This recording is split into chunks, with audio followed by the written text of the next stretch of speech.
Clara was not a daughter. She was a chore. At 19 years of age, she had come to understand her place in the world with the dull, aching acceptance of a mule tethered to a grindstone. She was plain.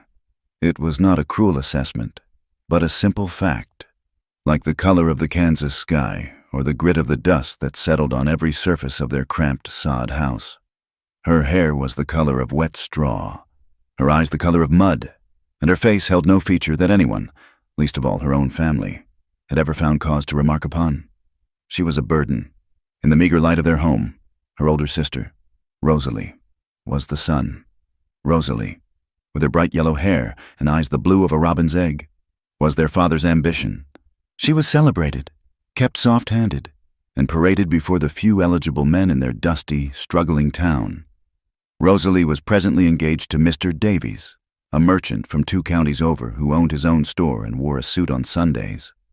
The preparations for this union had consumed the household for months, a whirlwind of bleached flour sacks being stitched into linens and hushed, excited whispers about Rosalie's future. During these preparations, Clara's role was to be invisible and useful. She hauled the water, scrubbed the floors until her knuckles were raw, mended the unfixable, and turned the lye soap. When Mr.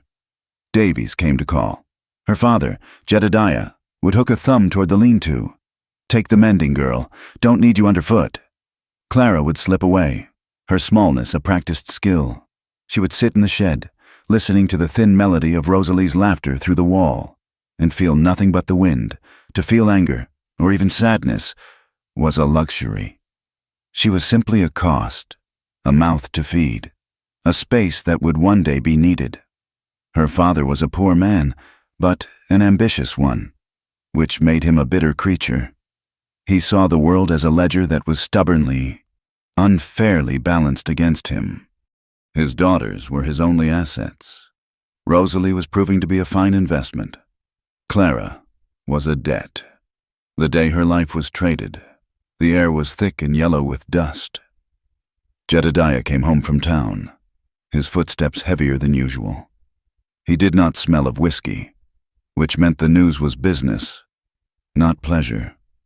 He sat at the rough-hewn table, looked at his wife, then at Rosalie, and finally, his gaze settled on Clara like a hook. "Clara, you're promised." The words hung in the air. Her mother's hands, which were peeling potatoes, went still. Rosalie's face, bent over a piece of lace, lifted in confusion. "Promised?" Clara's voice was a dry croak. Jedediah nodded, a strange satisfaction pulling at his mouth. "Man I've been in correspondence with. Up in the Montana territory. A rancher."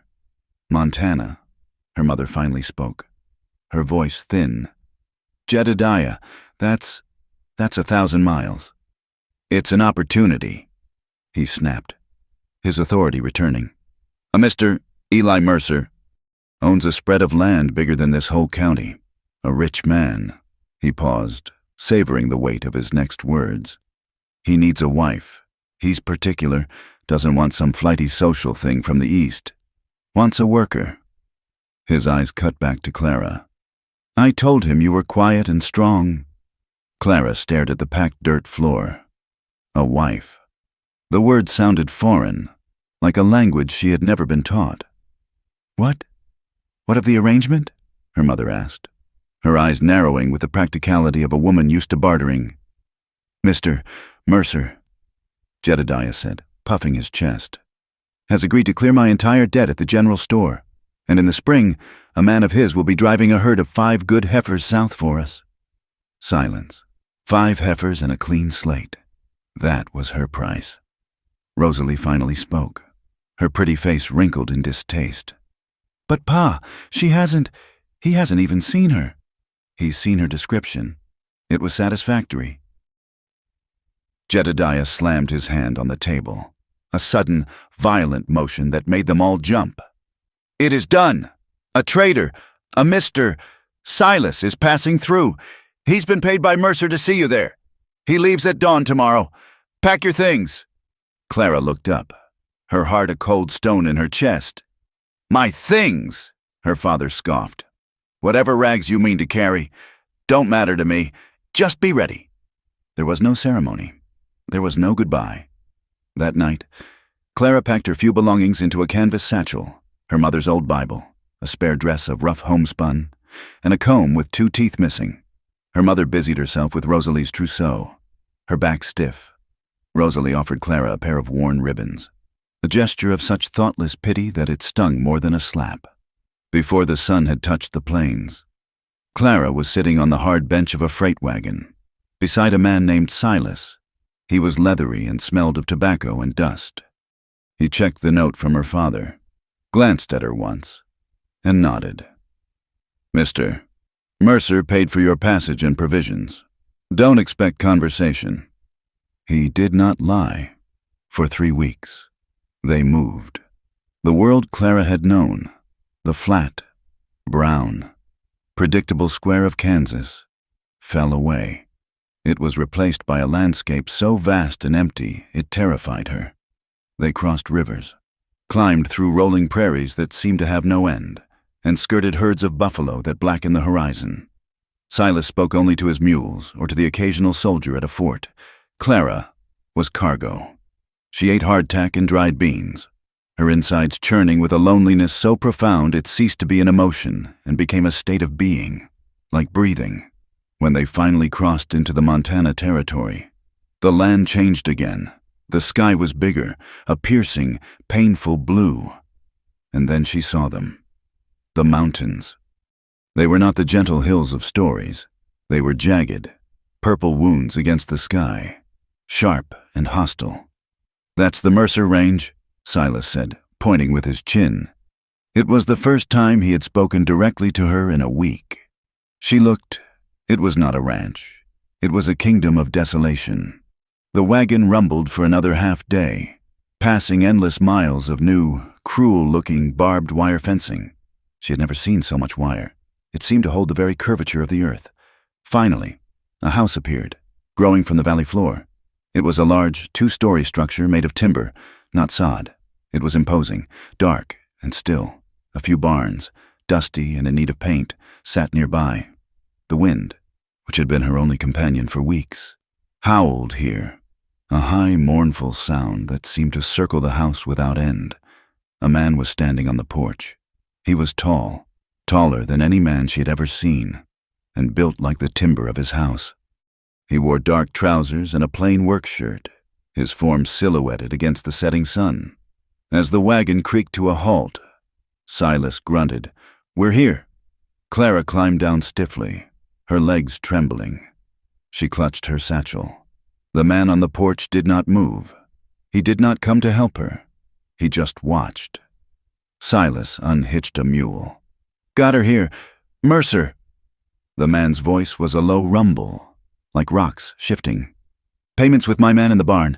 Get your provisions and be gone." "Pleasure, Mr. Mercer." Silas did not look at Clara again.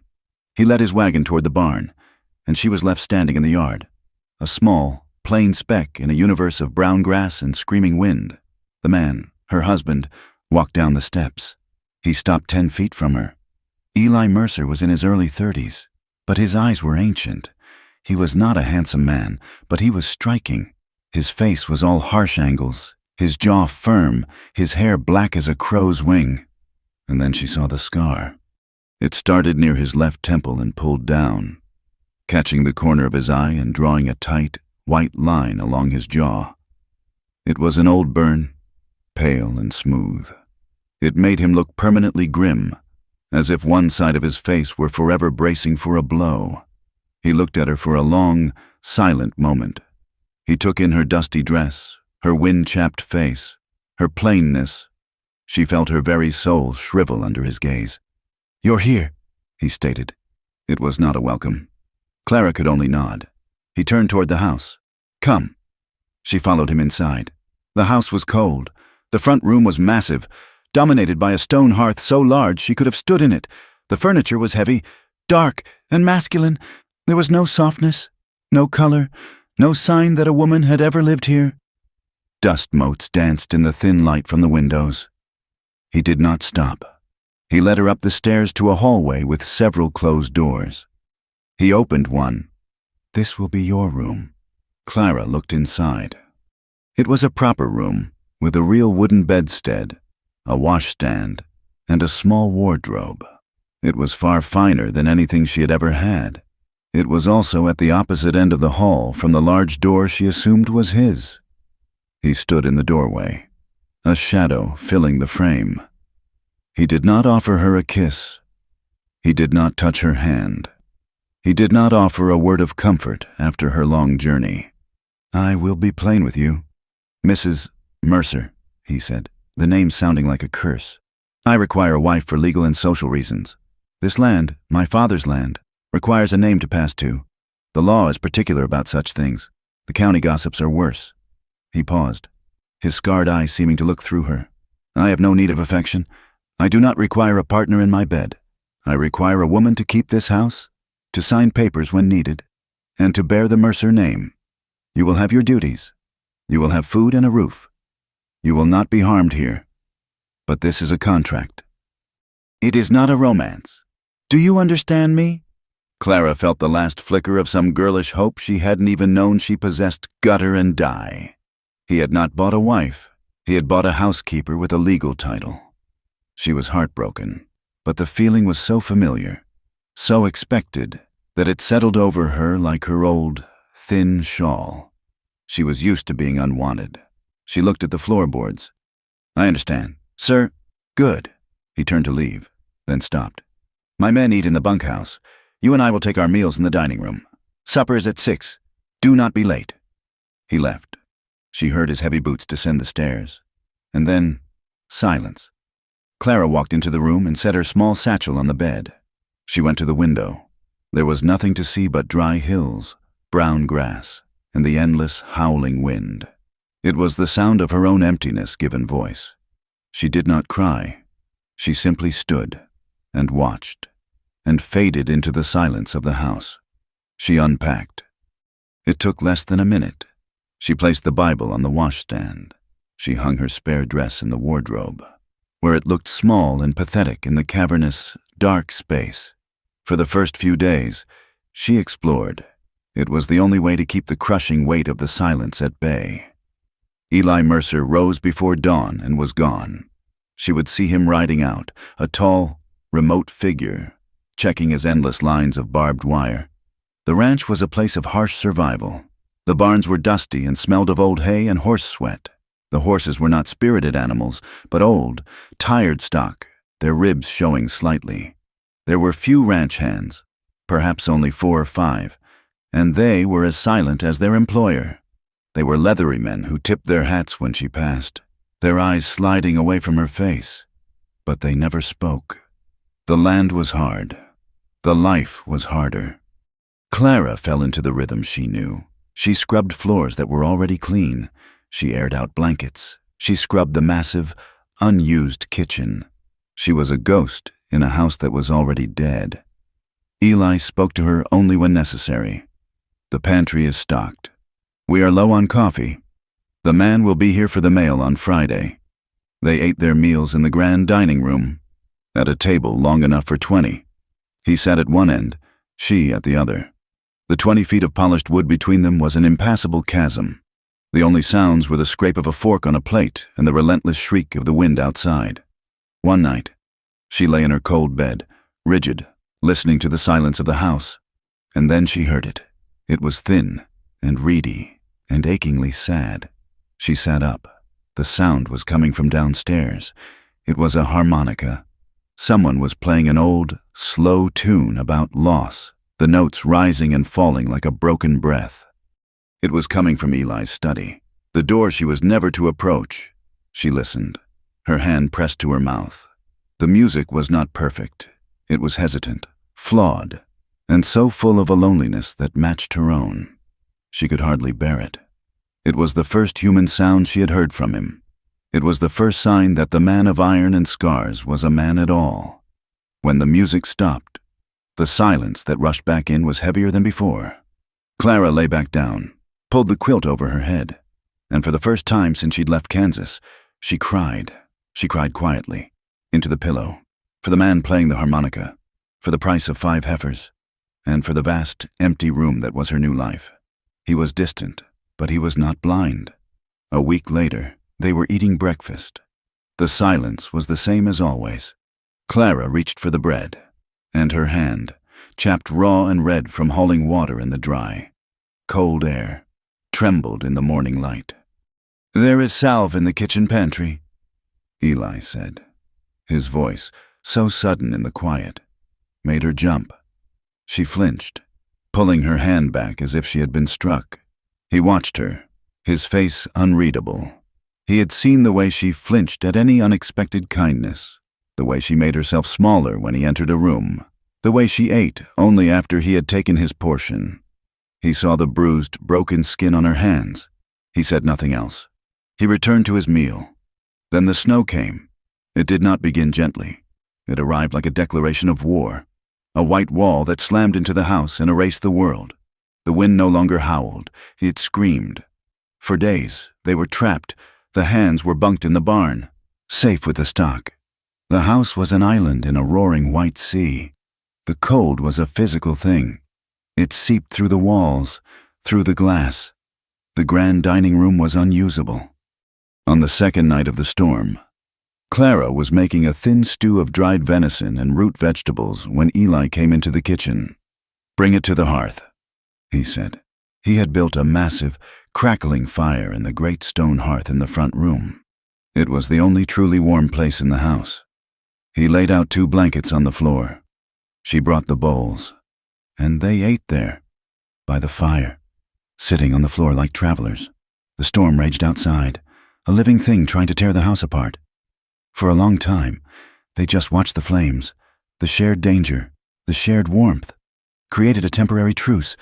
He spoke first, his voice low, directed at the fire. "This was my father's land.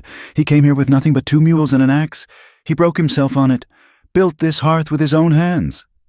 Clara watched his profile, the way the firelight caught the good side of his face and threw the scar into deep shadow. She found her own voice, small and rough. I never had a dress that fit." He turned to look at her. It was the first time he had truly looked at her. Not through her. "My sister, Rosalie," Clara continued, staring at her own raw hands. "She was the pretty one. She had new things, calico, lace, sometimes. Mine were always hers, after she was done with them. The seams were always in the wrong place. They pulled at the shoulders." She stopped, embarrassed, wondering why she had said it. It was such a small, stupid thing. Eli looked at her for a long moment, at her straw-colored hair and her plain, earnest face. He gave a single, sharp nod. He turned back to the fire. "We'll need more wood before morning." The silence returned, but it was different. It was not the empty void of the dining room.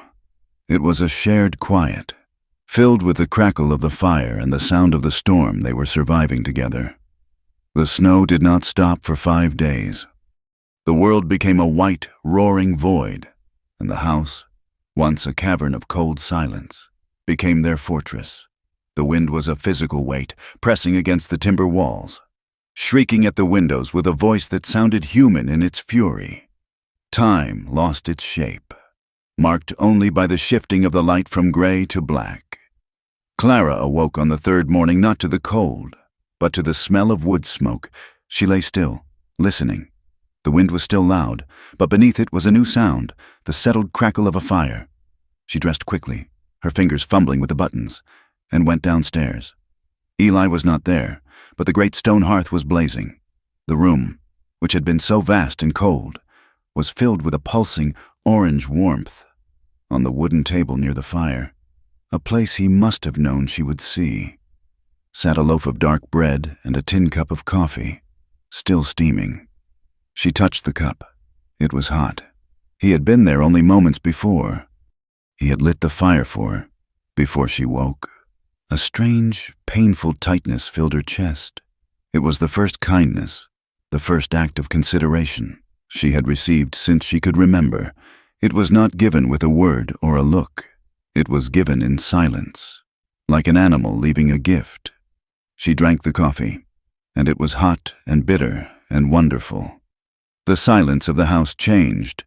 It was no longer the empty, aching silence of 2 strangers at a long table. It was the full, heavy silence of two people trapped in a box, intensely aware of each other's every breath, every movement. He spent his days in the barn, he said, checking the stock, but he was always back before dark. His clothes dusted with snow. Clara could not be idle. The idleness was worse than the cold.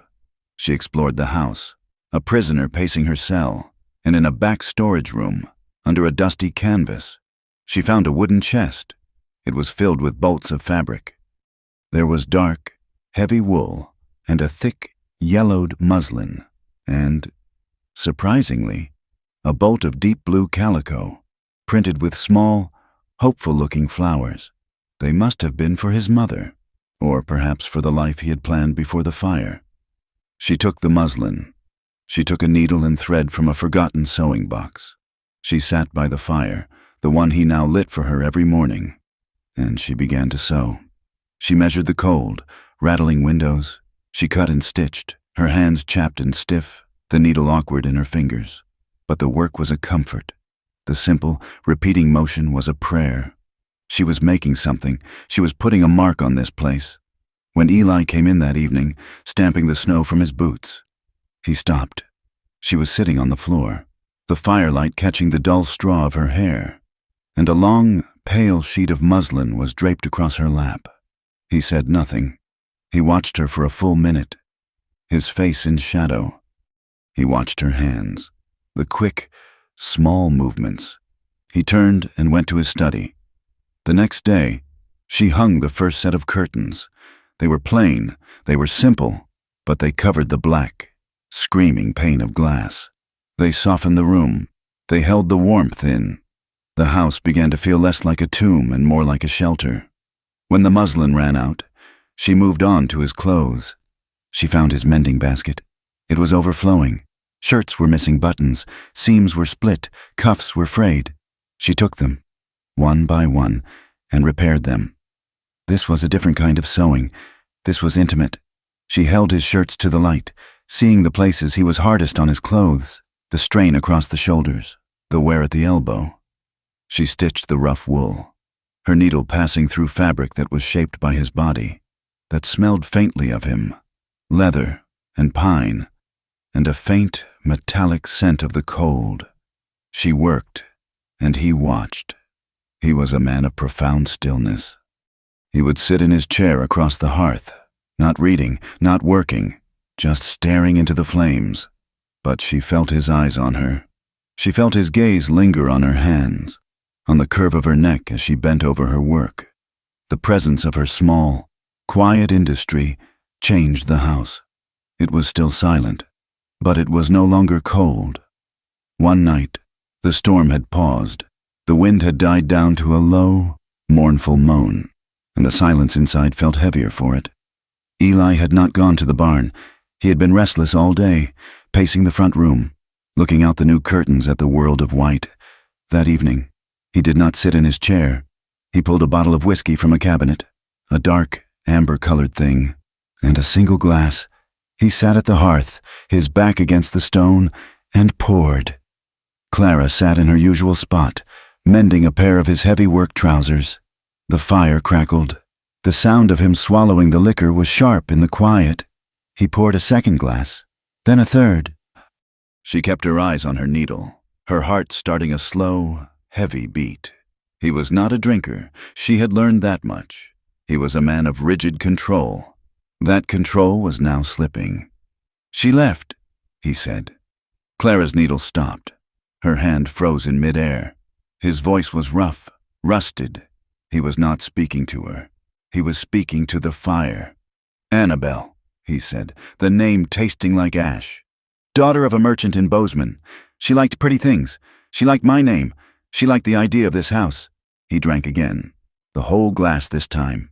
Her brother, young, stupid, thought he was a man, went into the new barn we were raising, drunk, with a lantern, tripped, hay went up like tinder. He stared at his own hands, large and scarred, spread open on his knees. "I heard the screaming, went in, the whole place was fire. The boy was trapped under a falling beam, his leg broken. I got him out, I got him on my back, but the loft gave way. He was silent for a long time. Clara did not breathe. The fire, it fell on me, on my face, my back. I got the boy out, threw him in the trough, and then I fell. He touched the scar on his jaw, a gesture she had never seen him make. It was not a gesture of vanity, but of memory. I was in a dark room for a month. The doctor said I was lucky to keep the eye. When they finally let her in to see me, he laughed, a short, ugly sound that had no humor in it. She tried. God, she tried to be brave, but she could not look at me, not at this. He gestured to his face. She saw a monster, a broken thing. Her father sent a letter 2 weeks later. The engagement was off. She married a banker from Helena 6 months after that. He poured another drink, but his hand was shaking, and the whiskey sloshed over the rim. So I built the fences, he whispered, his voice thick. I built the wire, and I swore I would never let another person in, never let a soft, pretty thing near me. They break. They all break. He looked up, and his eyes found hers in the firelight. They were raw, filled with a pain so deep it was a physical thing in the room. He was challenging her, daring her to show the revulsion he expected. Clara's heart ached. It was not pity she felt. It was a fierce, sharp anger. Not at him, but at a world that could burn a man for saving a life and then discard him for the scars. She put the trousers down. She did not think. She acted. She moved from her chair, crawling the few feet on the hearthrug that separated them. He tensed, watching her, his eyes narrowed, suspicious. She stopped in front of him. He smelled of whiskey and old sadness. She lifted her hand, her own hand, chapped and scarred from lye soap and needlework. Gently, so gently. She laid her fingers on his jaw. She touched the scar. She traced the pale, tight line from his temple, down past the corner of his eye, along the hard line of his jaw. It was not rough. It was smooth, like old porcelain. It was just skin. Eli sucked in a sharp breath, as if she had struck him. He jerked his head away, his whole body recoiling. "Do not," he snarled, his voice a low growl. He stood up abruptly, a sudden, violent motion that sent the whiskey bottle clattering onto the rug. He stared down at her, breathing hard, his face a mask of old fury and new terror. Clara did not flinch. She kept her hand raised in the air between them for a moment, a question he had refused to answer. Then, slowly, she lowered it. He turned and strode from the room, his boots echoing on the wooden floor. She heard his study door slam, and the bolt slide home. She sat by the fire for a long time, the dropped whiskey bottle slowly spilling a dark stain onto the wood. Something had happened. Something had been spoken that could not be taken back. A wall had been breached, and though he had pulled away, she knew, with a certainty that settled deep in her bones, that he was the one who was truly afraid. Spring came like a sudden thaw. The world, which had been white and dead, exploded into a riot of muddy brown and pale, hopeful green. The roar of the melting snow in the creeks replaced the shriek of the wind. Clara could not stay inside. The house, once her shelter, now felt like a cage. She had mended every shirt. She had scrubbed every floor. She needed the sky. She followed him outside. "Go back to the house, Clara," he said, not looking at her. He was checking the cinch on his saddle. "No," she said. He stopped. He turned. His face was hard, the scar vivid in the bright morning light. "This is not work for a woman. I am not a woman," she said, her voice steady. "I am your wife, and I am a worker. My father did not sell you a useless thing. I can work." He stared at her. She stared back, her chin raised. She had braided her hair that morning, a thick, tight plait that pulled her plain features taut. She looked fierce. A muscle worked in his jaw. He gave a sharp, frustrated grunt. "Fine, but stay out of the way, and do not slow me down." He did not slow down, and she did not stay out of the way. She learned the hiss of a rope, the smell of cattle, the grueling, back-breaking labor of a ranch. She fed stock, her arms aching as she pitched hay. He taught her how to patch the endless miles of barbed wire, his large, gloved hands guiding hers on the stretching tool. "Pull it tight," he'd rumble, his voice impatient. "Tighter than that. It has to sing, or the cattle won't respect it." Her hands, which had just begun to heal, were torn open again by the wire and the cold, wet leather. He said nothing, but the next morning, a pair of small, sturdy work gloves were sitting on the porch rail. She put them on. They fit. The true test came in April, during calving season. A young heifer was in trouble. The calf breached. Eli worked for an hour, his arm buried to the shoulder, his face grim with sweat and frustration. "It is no use," he said, pulling his arm out. He was covered in blood and muck. "The calf is turned. My hand is too large. I will have to cut the calf out to save the mother." "No," Clara said, stepping forward. He looked at her, his eyes wild. "Clara, this is... Your hand is too large. Mine is not." She was already rolling up the sleeve of his mended shirt, the one she wore for work. "Tell me what to do." He hesitated, his face a storm of indecision. The heifer gave a low, agonizing moan. "Tell me," she commanded. He looked at her, at this plain, quiet woman, and saw the steel he had mistaken for emptiness. "Feel for the legs," he said, his voice dropping into that of a commander. "You must find the two front legs. Pull them together. Turn them. I will help push from here." She plunged her arm into the heat and darkness, into the chaos of birth. She did not retch. She did not faint. She closed her eyes, her mind fixed on his voice, her hands searching. "I feel them," she gasped. "I have them. Now pull gently, with the mother, now." She pulled. The animal screamed, and Eli roared, and there was a sudden, slick release. A small, wet, and utterly still form slumped onto the hay. "It is dead," she whispered, her arm falling to her side. "No," Eli said. He grabbed the calf, clearing its mouth, and gave it a hard, shaking slap. The calf sputtered, coughed, and let out a thin, reedy wail. Clara sagged against the wall of the stall, her entire body trembling. Eli was busy with the mother and the calf, rubbing the small creature with straw, his movements rough but efficient. After a moment, he looked over at her. She was filthy, covered in blood and sweat, her hair falling from its braid. She looked exhausted and battered, and more alive than he had ever seen her. His eyes lingered on her face, a strange, unreadable expression. "Go to the house," he said, his voice softer than she had ever heard it. "Clean yourself." She nodded, unable to speak, and stumbled back toward the house. Their hands brushed when he passed her the wire tool. His eyes stayed on her for a beat too long when she wasn't looking. She found herself braiding her hair every morning, pulling the straw-colored strands tight, as if armoring herself. He had started calling her Clara, not you or Mrs. Mercer. The world was changing. In May, a traveling merchant named Phineas Cole rolled his wagon into the yard. He was a link to the outside, a purveyor of news, gossip, and supplies. He was a large, jovial man with a wet mouth and small, assessing eyes. Eli was in the barn, settling the account. Clara was helping unload sacks of flour and coffee. "Well now, Mr. Cole said, leaning against the wagon. He took a piece of tobacco and tucked it in his cheek. "You must be the new Mrs. Mercer." "I am," Clara said, not meeting his eyes, grabbing a sack of sugar. "Heard Mercer bought himself a wife from Kansas. Paid a pretty price, too. I hear, though, begging your pardon.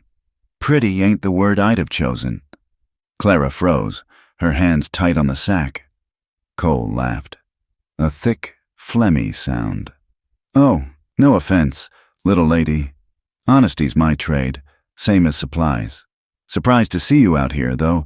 A man like Mercer, with all his problems. You'd think he'd keep his new purchase inside." He sidled closer, lowering his voice. "Must get lonely out here. A big, quiet house. A big, quiet man. A woman like you. You might be in need of some friendly conversation." He reached out and laid a damp, heavy hand on her arm. Get your hand off her." The voice was not a rumble. It was a flat, cold sheet of ice. Eli was standing at the corner of the barn, not 10 feet away. His hands were empty. His face was still. Phineas Cole's smile faltered. He let go of Clara's arm, but tried to recover. "Now, Mercer, just being neighborly, admiring your wife. She's a hard worker. Credit to you." Eli took 2 slow steps forward. He did not look at Clara. He did not look at the wagon. He looked at Phineas Cole's face. "You are not my neighbor," Eli said, "and you will not speak her name. Now, see here." Cole blustered, puffing his chest. "There's no call for—" The violence was a thing of pure, economical speed. Eli's right hand shot out, not in a wide, brawling swing, but a short, hard jab. It connected with Cole's nose. There was a sickening, wet crunch of cartilage and bone. Cole screamed, a high, thin sound, and collapsed into the dust, blood pouring from his face.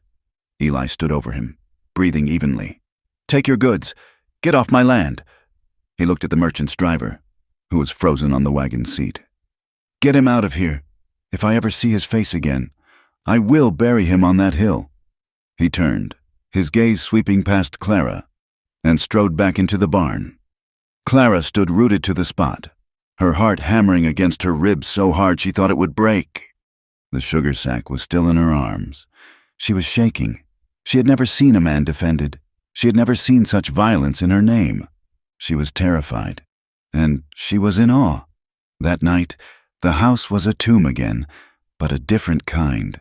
It was the silence of a held breath, of a lightning strike. They ate their supper. He sat at one end, she at the other. The 20 feet of wood between them felt like a mile. Neither spoke. He ate his food, his face granite, the knuckles on his right hand raw and split. After the meal, he retreated to his study. She retreated to her room. She sat on the edge of her bed for an hour, maybe 2. The moon rose, filling her room with pale, ghostly light. She heard the clock downstairs strike 9. He hit a man. For her. He had called her my wife and defended her name. He had bought her. He had ignored her. He had protected her. She was trembling. Not from cold, not from fear. It was something else, a terrible, aching need, a need to understand, a need to break the final silence. She stood. Her bare feet made no sound on the wooden floor. She walked out of her room, down the dark hallway, to his door. It was closed. A thin line of lamplight shone from beneath it. She raised her hand. It was shaking. She knocked. 1, 2, 3, small, trembling raps. The light disappeared as his shadow fell on the crack. The bolt slid back. The door opened. He stood there. He was in his shirt sleeves, his braces hanging down. He was not surprised. He looked as if he had been waiting. His face was dark, his eyes burning in the shadows. They did not speak. Words were for contracts, for apologies, for merchants. This was something else. She stepped over the threshold, into his room. It was the first time. It smelled of him, old books, whiskey, and the faint, clean scent of lye soap. She looked at him. Her chin was high, but her body was vibrating with fear and a terrible, dawning hunger. Slowly, her hands went to the buttons of her plain, workday dress. Her fingers were clumsy, shaking so badly she could barely work the first button. He did not move. He did not help her. He just watched, his face carved from stone, his eyes never leaving hers. The dress pooled at her feet. She stood before him in her thin cotton shift. It was worn, mended, and pathetic. It did nothing to hide the plainness of her body, the sharp angles of her ribs, the small, pale scars of her former life. She was scarred. She was trembling. He moved. One step closed the distance between them. His calloused, damaged hand came up, not to her face, but to her shoulder. He grasped the thin strap of her shift. He did not caress. He held. His gaze dropped from her eyes to her mouth. Their first time was not gentle. It was not a romance. It was a collision. It was desperate and wordless and clumsy with a hunger that had been starving for a lifetime. It was the raw, aching shame of being sold, and the furious, defiant pride of being defended. It was his need to possess the one thing that had not recoiled from him, and her need to be wanted by the one man who had ever seen her. It was a clumsy, desperate tangle on the bearskin rug, because neither of them could wait for the bed. It was a battle, a surrender, a claiming. Afterward, in the sudden, ringing silence, he pulled her up. He lifted her as if she weighed nothing, and carried her to the bed. He laid her down, and then, for the first time, he was gentle. He lay beside her, pulling the quilt over them both, and then he did what she had never, in her wildest, most secret imaginings, thought he would do. He held her. He pulled her against his chest, a hard, warm wall of muscle and scar tissue. His arm wrapped around her, strong and sure, holding her as if she were something precious. It was this simple act of holding, that broke her. The dam of 19 years of being unwanted, of being a burden, of being plain, broke. She wept, not the quiet, hidden tears she had cried into her pillow. She sobbed, great, gasping, tearing sounds of a lifetime of grief pouring out. She wept in his arms, her face buried in his chest. He did not shush her. He did not speak. He just held her, his hand moving to the back of her head, his fingers tangling in her loose, straw-colored hair. He held her as if he could absorb the pain, as if he could shield her from the world that had made her cry. When the sobs finally quieted into shudders, he tilted her chin up. In the moonlight, his face was a mystery of shadow and light. He leaned down, and he kissed her closed, swollen eyelids, one after the other, tasting the salt of her tears. Something between them, the hard, cold contract of their marriage, cracked. It shattered, like ice in the spring, and the sound of it breaking was the only sound in the room. The world had cracked open, and the light that came in was blinding. They were no longer two separate, silent people in a large, empty house. They were a man and a woman who shared a bed. This new reality was as fragile as a robin's egg, and Clara spent her days terrified it would break. The routines of the ranch continued, but the space between them had changed. The 20 feet of the dining table had vanished. They now ate at the small kitchen table, their knees sometimes brushing. The silence was no longer empty. It was filled with the shared knowledge of the night. He would pass her the salt, his fingers grazing hers, and a jolt would pass through her that was stronger than any lightning. But the ranch was an island. The world, the one that had discarded her and the one that had broken him, was still out there, and they were low on flour, salt, and coffee. "We need to go to town," Eli said one morning. Clara's stomach tightened. Town. She had not been to town since the day she'd arrived. She had not faced other people, other women. I can make a list," she offered, her voice small. Eli looked at her over the rim of his coffee cup. His eyes, one clear, one slightly clouded by the pull of his scar, assessed her. "No, you will come. You are the mistress of this ranch. You will choose your own supplies." It was a command, but it was also a statement. You are the mistress. The ride in the wagon was quiet, but tense. Eli sat straight, the reins in his hands, his face set in the grim lines he wore for the outside world. Clara sat beside him, her hands clasped so tightly her knuckles were white. She wore her mended homespun, the best she had. She had braided her hair with extra care, but she knew it was still the color of straw, her face still plain. The town was a shock. After the endless, quiet expanse of the Mercer Range, the noise and bustle of the single dirt street felt like an assault. There were a dozen buildings, a hotel, a smithy, a bank, and the general store. People milled about, and every single one of them, it seemed, stopped to stare at the Mercer wagon. They stared at Eli, a man they clearly respected and feared, and then their eyes slid to Clara. She felt the weight of their gazes like stones. She heard the whispers begin before her feet even touched the ground. Eli helped her down, his hand firm on her elbow. An impersonal gesture, but she saw the looks exchanged. Inside the general store, The air was thick with the smells of new cloth, tobacco, and dried apples, and gossip. "That's her," a woman in a gray bonnet whispered to another, not bothering to lower her voice much. "Mercer's mail-order bride. From Kansas, I heard, bought and paid for. Goodness, she's plain as a post. You'd think with all his money." Clara's face burned. She kept her eyes on the floor, on the list that was shaking in her hand. She wanted to run, to hide in the wagon, to be back in the silent, safe kitchen. "Can I help you, Mrs. Mercer?" The storekeep was polite, but his eyes were curious, assessing her value. I need flour, and, well, if it isn't the new queen of the Mercer Ranch." The voice was high and sharp, like breaking glass. Clara turned. A young woman, perhaps Clara's age, but looking like a creature from a different world, stood there. She was dressed in a green traveling suit with a bustle, her hair dark and perfect, her face pretty and cruel. She was flanked by two other, plainer young women, who looked at her with admiration. "I'm Amelia Vance," the woman said, as if Clara should have known. "My father is Mr. Vance, at the bank." She looked Clara up and down. A slow, insulting appraisal.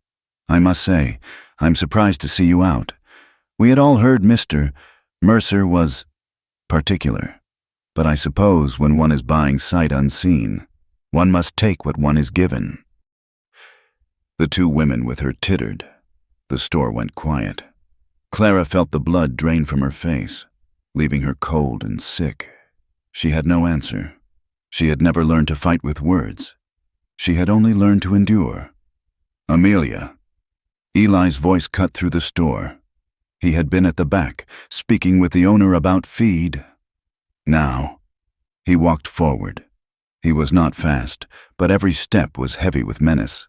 The room, which had been quiet, became utterly still. Amelia Vance's smile faltered, but she held her ground, a spoiled creature unused to being crossed. "Mr. Mercer, I was just welcoming your wife to town." Eli stopped. He did not look at Amelia. He did not look at the store key. He looked at Clara. He saw her. He saw her shame, her trembling, the way she was trying to make herself small, to disappear. His face, which had been granite, softened for an instant. A flash of something so private and fierce it stunned her. Then, in front of the banker's daughter, in front of the gossips, in front of the entire town, Eli Mercer reached out his large, scarred hand. He did not grab her elbow. He did not pull her away. He took her hand. He laced his fingers through hers. A firm, possessive, and undeniable gesture. He was not touching her as property. He was holding her as a partner. The whole room went quiet. The sound of a fly buzzing against the window was suddenly loud. Amelia Vance's pretty face turned an ugly, mottled red. Eli turned his head, his gaze finally falling on the banker's daughter. He said nothing. He did not need to. He simply looked at her, his scarred face a promise of consequences, his hand holding Clara's as if it were the most natural thing in the world. Then, still holding her hand, he turned back to the storekeep. "Add a bolt of that blue calico to my wife's order, and 2 dresses. Whatever she wants, put it on my account." He pulled her gently toward the cloth. "Choose," he said, his voice a low rumble just for her. She was shaking, but she pointed, her finger trembling, at the blue calico she had found in the chest. "That one, please." He nodded. He did not let go of her hand for the entire rest of the time they were in the store. He did not let go as they walked out, past the stunned gossips. He only let go to lift her into the wagon. The ride home was as silent as the ride in, but the silence was different. It was not cold. It was not empty. It was a vibrating, powerful thing. Clara sat beside him, her hands in her own lap, but she could still feel the imprint of his hold, the rough warmth of his calluses against her skin. They did not speak of it. They reached the ranch, unhitched the team, and put the supplies away. The new bolt of blue cloth sat on the kitchen table like a trophy. Clara started making supper. Her hands were still shaking. She was kneading bread, her movements jerky, Eli was in the corner, cleaning a piece of a bridle, the scent of leather oil filling the room. "You missed a spot." His voice startled her. She looked at her bread, confused. "What?" "Right there." He walked over, his boots quiet on the floor. He stood behind her, so close she could feel the heat of his body. He pointed not at the bread, but at her cheek, where a dusting of flour sat. He was so close. She turned her head, looking up at him. His face was unreadable in the dimming light. "Thank you," she whispered. In the store, they will not speak to you that way." He said. It was a statement of fact, like the sun rising. "Eli," she said, testing his name. Hush." He was still for a long moment. Then, his rough thumb, the one stained with the leather oil, came up and brushed the flour from her cheek. His touch was hesitant, as if he were handling a wild bird. He looked at the smudge of flour on his thumb. A small, strange, almost smile quirked the good side of his mouth. "You are a mess, darlin'." The word hung in the air. Darlin'. It was rough, unpracticed, as if he had pulled it from a deep, dusty chest. He had not called her that in the night. He had called her that now, in the light, over bread and bridle bits. Clara stared at him. A bubble of something she did not recognize rose in her chest. It was hot and light, and it pushed past her lips before she could stop it. She laughed. It was not a titter or a giggle. It was a real, free, unpracticed laugh, a sound she had not made since she was a small child, if ever. It was a rusty, joyous sound that filled the kitchen. Eli's face changed. The small smile faded, replaced by a look of pure, stunned wonder. He looked at her as if she had just performed a miracle. He had never heard her laugh. The sound of it startled her into silence. She clapped a hand over her mouth, her eyes wide. He slowly, truly smiled. "There," he rumbled, his voice thick. "That is better." Life began. It was not the life she had imagined, full of romance from a storybook. It was a life of work, but now it was shared work. "The hens are useless," he declared one evening. "A fox has been at them. They need a proper coop." I do not know how to build," she said. "But I do," he said. "And you will learn." They built it together. He taught her how to measure timber, how to use a hammer without bending the nail. She was a quick learner, her movements precise. He would stand behind her, his large hands guiding hers on the saw. Let the tool do the work. "Clara, do not force it." She would be intensely aware of his chest at her back, his breath stirring her hair.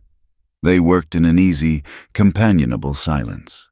And at the end of a week, they had a small, sturdy building, safe from any fox. He taught her to shoot.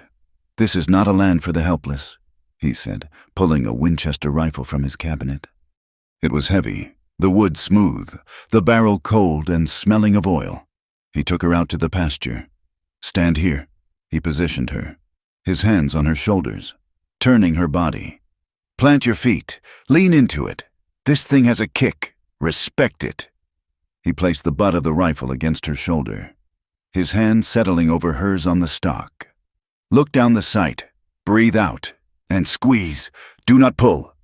She was terrified of the noise, of the power, but she did as he said. She breathed out, focused on a distant fence post, and squeezed. The explosion was deafening, the kick a hard slam against her shoulder, but the top of the fence post splintered. She turned, her eyes wide. Eli looked at the post, then at her. A slow look of approval, almost of pride, settled on his face. "Again?" She stitched a quilt. She had the new blue calico, and the scraps from the curtains, and she even cut a square from her one remaining Kansas dress. Tucked in her sewing box, she found a piece of a dark woolen shirt, one of his torn and discarded. She cut a square of that, too. She worked on it at night by the fire while he sat in his chair, reading a ledger or oiling his saddle. He would watch her, his eyes tracking the needle's flash. She was stitching their lives together, mending the torn pieces, making something new and warm. When it was done, She spread it on the bed they now shared. It was rough and patchwork, but it was theirs. The mail rider came once a month. He usually brought ledgers, ranching gazettes, or notices from the Stockmen's Association. But one hot day in July, he brought a letter. Clara took it. The postmark was from Kansas. Her name was not on it. It was addressed to Mr. Eli Mercer. Her blood went cold. She gave it to him at supper. He looked at the postmark, his face expressionless. He opened it. His eyes scanned the page, and his face, which had been softening for weeks, hardened into the granite mask she remembered. A muscle in his jaw, the one by the scar, began to jump. "What is it?" she whispered. He did not answer. He kept reading. She could see the cramped, angry handwriting from across the table. "Eli?" He finished the letter. He crumpled it in his fist. He stood. He walked to the cook stove, opened the firebox, and threw the wadded paper into the flames. "Eli, what was it?" she pleaded, following him. He turned, his eyes black. "Your father." My father? He feels," Eli said, his voice a low, dangerous growl, "that the 5 heifers were not sufficient payment. He says raising a daughter is an expensive business. He is demanding money, cash, or he says he will come here and reclaim his property." Clara felt as if he had punched her in the stomach. Reclaim. Property. She stumbled back, falling into a chair. The shame, the worthlessness. It was all there, fresh and raw. He cannot. He will not, Eli stated. He watched the paper curl and blacken in the fire. "It is done. The debt is paid." She stared at his back, this tall, scarred, implacable man. He had burned it. He had not argued or negotiated. He had simply erased it. He had erased her past. She stood up, her legs unsteady. She walked to him. She could not speak. She put her hand on his arm. He was rigid, trembling with a fury she had never seen. He put his hand over hers. "No one," he said, his voice low, "will ever call you property again." She put her head against his back, her silent thanks more powerful than any words. The past, however, was not only in Kansas. It was in Helena. Annabelle, the woman who had left him, had come back to the territory. She was visiting family in Bozeman, and she heard the news. Eli Mercer, the hermit, the monster, had married. She was a woman who fed on drama and cruelty. She rode into town, dressed in silks, and she saw Clara. She saw the plain face, the homespun dress, the way the woman walked with her head down, and she smelled weakness. Annabelle did not need to lie. She only needed to tell the truth. She sat in the hotel parlor, the center of attention. "Oh, it is a tragedy, is it not?" she said, dabbing her eyes with a lace handkerchief. "He bought her. My father's man heard it from a trader. Jedediah, I think his name was, in Kansas. Sold his own daughter for livestock. Can you imagine? Eli is not married. He has purchased a servant. It is just so sad. For the poor, plain little thing. The rumor spread faster than a prairie fire. It was worse than the gossip about a mail-order bride. This was a scandal. She was not a wife. She was a slave. She was bought. Eli heard it from his own men. His foreman, a grizzled man named Silas, approached him at the corral, his hat in his hands. "Mr. Mercer, I hate to, but the talk in town, it's bad. They're saying..." Eli did not need him to finish.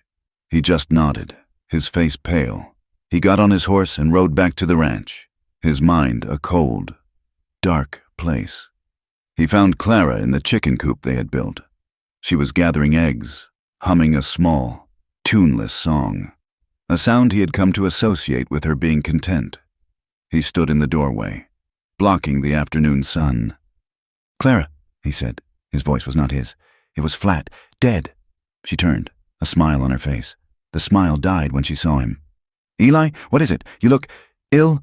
"Annabelle is in town," he said. She did not know the name. "Who?" "The woman," he said. "The one, before." "Oh." Clara's hands tightened on the egg basket. "She is telling stories," he said, his voice still empty.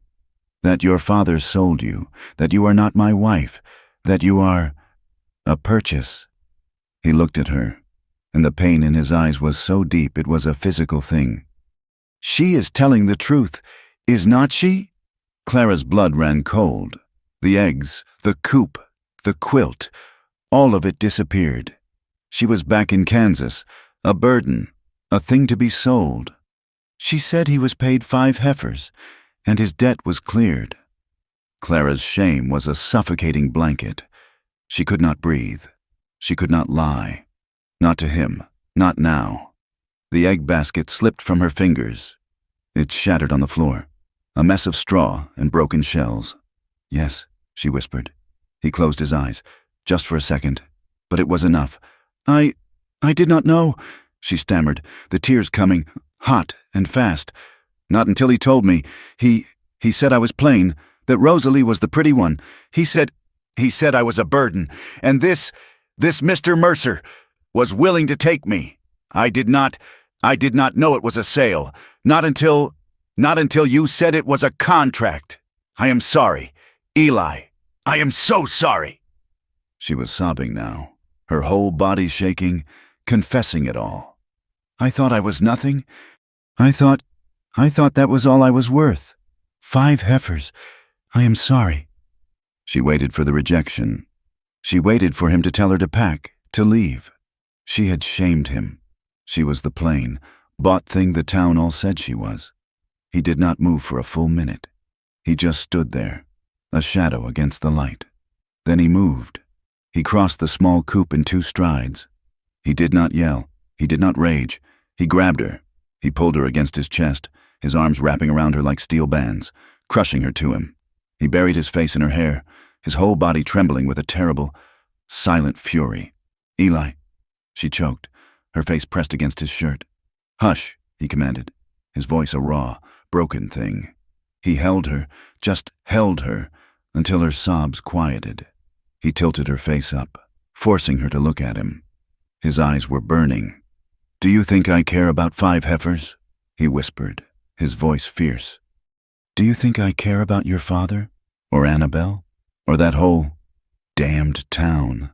He put his scarred hand on her cheek, his thumb brushing away a tear. I was dead, he said, his voice cracking.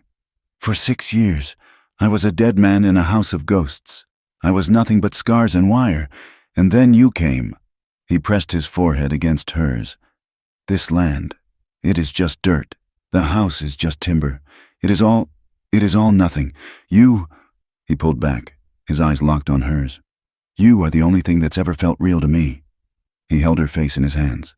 Clara, you are not what they bought. You are what I found. She stared at him, her heart aching, her body trembling with a new, fragile belief. He kissed her. It was not the desperate, hungry kiss of their first night. It was not the chaste peck of a husband. It was a promise. It was a vow. It was a slow, fierce devotion. A kiss that said, you are mine, and I am yours, and to hell with the rest of the world. He lifted her, his arms strong, and carried her out of the ruined coop, past the shattered eggs. He carried her back to the house, to their room, to the bed with the patchwork quilt. That night, they made love. It was not a collision. It was a prayer. It was slow and deep and healing. He worshipped her plain body with his hands, his mouth, his scars, until she trembled not with shame, but with belief. He kissed her, and his kiss promised forever. And for the first time in her 19 years, Clara Mercer believed it. The rumor, once a quiet poison, was now a public spectacle. But Eli had been right. They were not 2 separate people. They were a single thing, a single truth, and they would face the world as one. The following Sunday, he did not ask her to go to town. He told her, we are going to church, he said, buttoning a clean white shirt. It was not a request. Eli, they will stare. They will talk. The memory of Amelia Vance's sneer, of Annabelle's cruel, carried words, was a fresh wound. Let them talk. He walked to her, took her chin in his hand, his thumb resting on the pulse that beat there. You are Clara Mercer. You are my wife. You will not hide, and you will not cower. Not anymore. The walk into the small, sun-baked church was the longest of Clara's life. The music from the wheezing organ stopped, the shuffling of feet, the whispers, all of it ceased. It was a vacuum of silence, heavy and suffocating. Clara felt the pull, the familiar urge to drop her gaze, to shrink, to become the plain, invisible thing she had always been. But Eli's hand was at the small of her back, a firm, hot, unmovable weight. It was not a cage. It was a support. Pastor Davies, a man whose piety was secondary to his fear of social discomfort, met them at the aisle. He wrung his hands. "Mr. Mercer, good to see you. And your—" Eli's voice did not raise. It did not need to. It was a low, resonant sound that filled the entire building. "Pastor, I would like to formally introduce my wife, Clara Mercer." He said it with pride, not with defiance, not with anger, but with a simple, profound pride that stunned the onlookers. He was not presenting a contract or an explanation. He was presenting his wife, Amelia Vance, in the front pew, looked as if she had been slapped. Eli's hand on Clara's back guided her forward. He did not look at the gossips. His eyes were on her. He was waiting. Clara felt a sudden, strange stillness inside. The fear was there, but it was no longer in control. He had given her his name. He had given her his bed. He had given her his truth. She would not shame his pride. She lifted her chin. She looked the pastor directly in the eye, her own muddy gaze clear and steady. "Good morning, Pastor," she said. Her voice was quiet, but it did not tremble. They sat in the Mercer pew, the one his father had built, the one that had been empty for 6 years. And when the service was over, Eli stood by the door, his hand on her back, and introduced her, one by one, to every person who tried to scuttle past. "My wife, Clara. Have you met my wife, Clara?" He was helping her find her voice by giving her that small, fragile seed of confidence began to grow. The house, his house, began to feel like their home. The 5 hands on the ranch, the grizzled foreman, Silas, the young, eager Tom, the quiet twins Abe and Isaac, and the grumpy bunkhouse cook, Cookie, were still distant. They were his men. They respect the ranch, Eli told her one evening, watching her stitch a new patch on his work trousers. But a ranch needs more than a boss. It needs a heart. They are good men. They deserve a good meal. I cannot cook for all of them," she protested. "Not every day, but Sunday." So she began. The first Sunday was a trial. She made 3 venison stews, an ocean of beans, and a mountain of cornbread.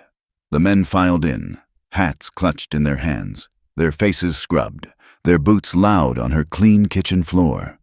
They sat at the long, imposing dining table, the one she and Eli had long since abandoned, and ate in a silence that was almost as loud as the church's. They ate everything, every single scrap. The next Sunday, she roasted 3 chickens. It was a luxury. Cookie, the old sour cook, took a bite. He chewed for a long, critical minute. He looked at her, his eyes assessing. "It ain't half bad. Ma'am, the gravy. It needs more pepper, but it ain't slop, which is more than I can say for my own." A week later, young Tom, the brave one, approached her at the well, his hat twisting in his hands. "Ma'am, Mrs. Mercer, the men were wondering. My ma, back in Illinois, she used to make an apple pie. A deep one. We'd be mighty grateful." Clara looked at his hopeful, sunburnt face. She looked at Eli, who was watching from the porch, a small, satisfied smile on his face. "I can," she said, and her own smile felt new and strange.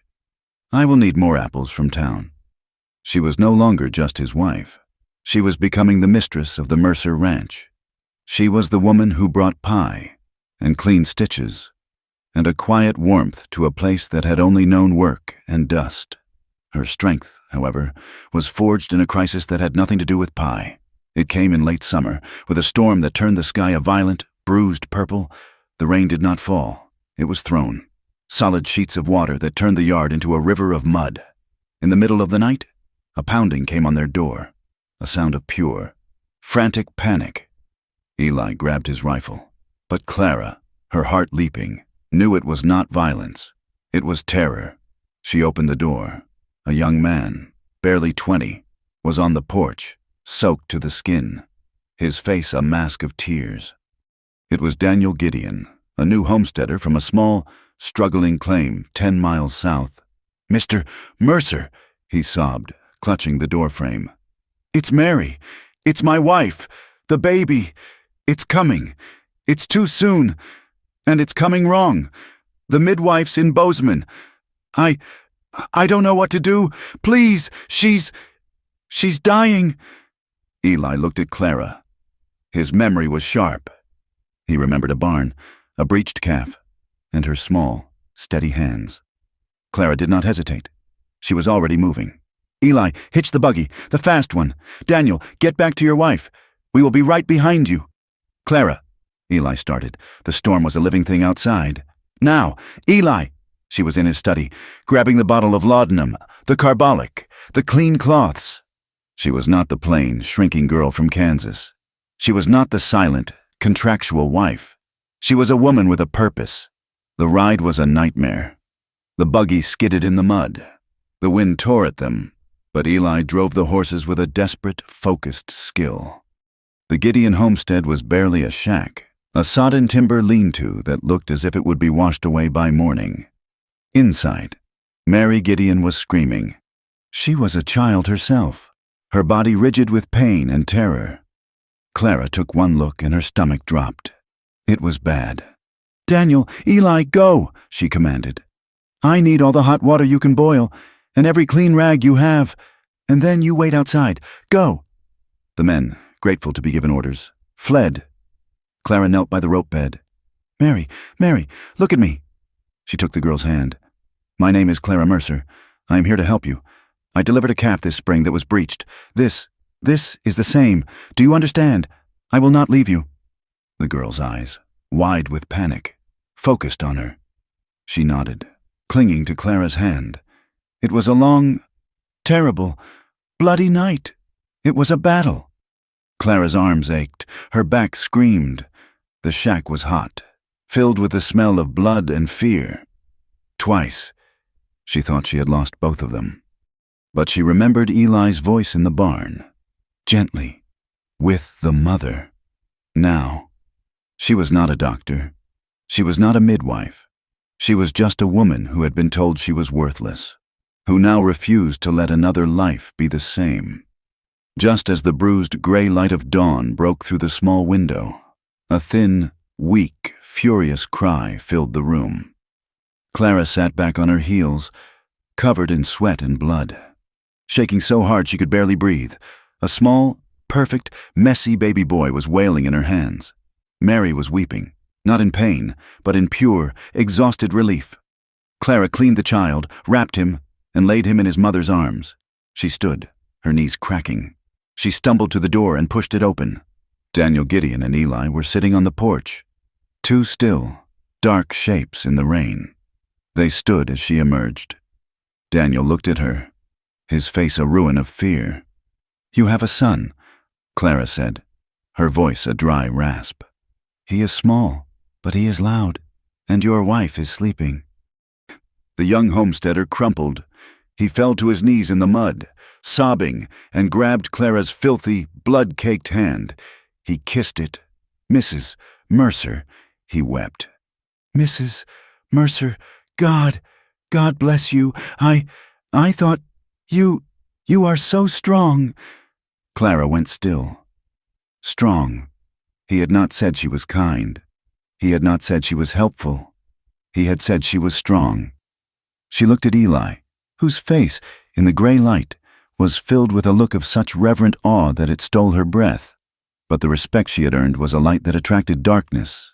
Not everyone was happy to see the Mercer ranch, and the Mercer marriage, thrive. Amos Gray was a bitter man.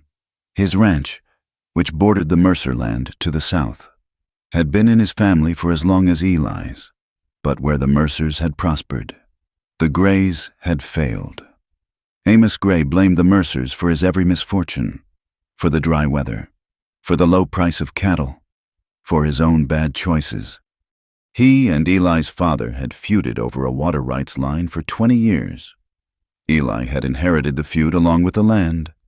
Gray saw Eli's new happiness, his public pride in his wife, as an insult, and he saw Clara's rising reputation as a threat. He found his moment in town, outside the bank. Eli and Clara were in their wagon, loading supplies. Amos Gray, drunk at 10 in the morning, blocked their path. "Well, Mercer," Gray bellowed, his voice carrying across the street.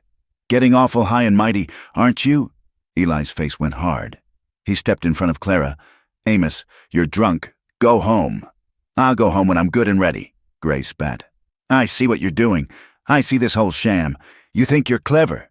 I have no idea what you're talking about. This," Gray waved a hand at the wagon, at Clara. This marriage.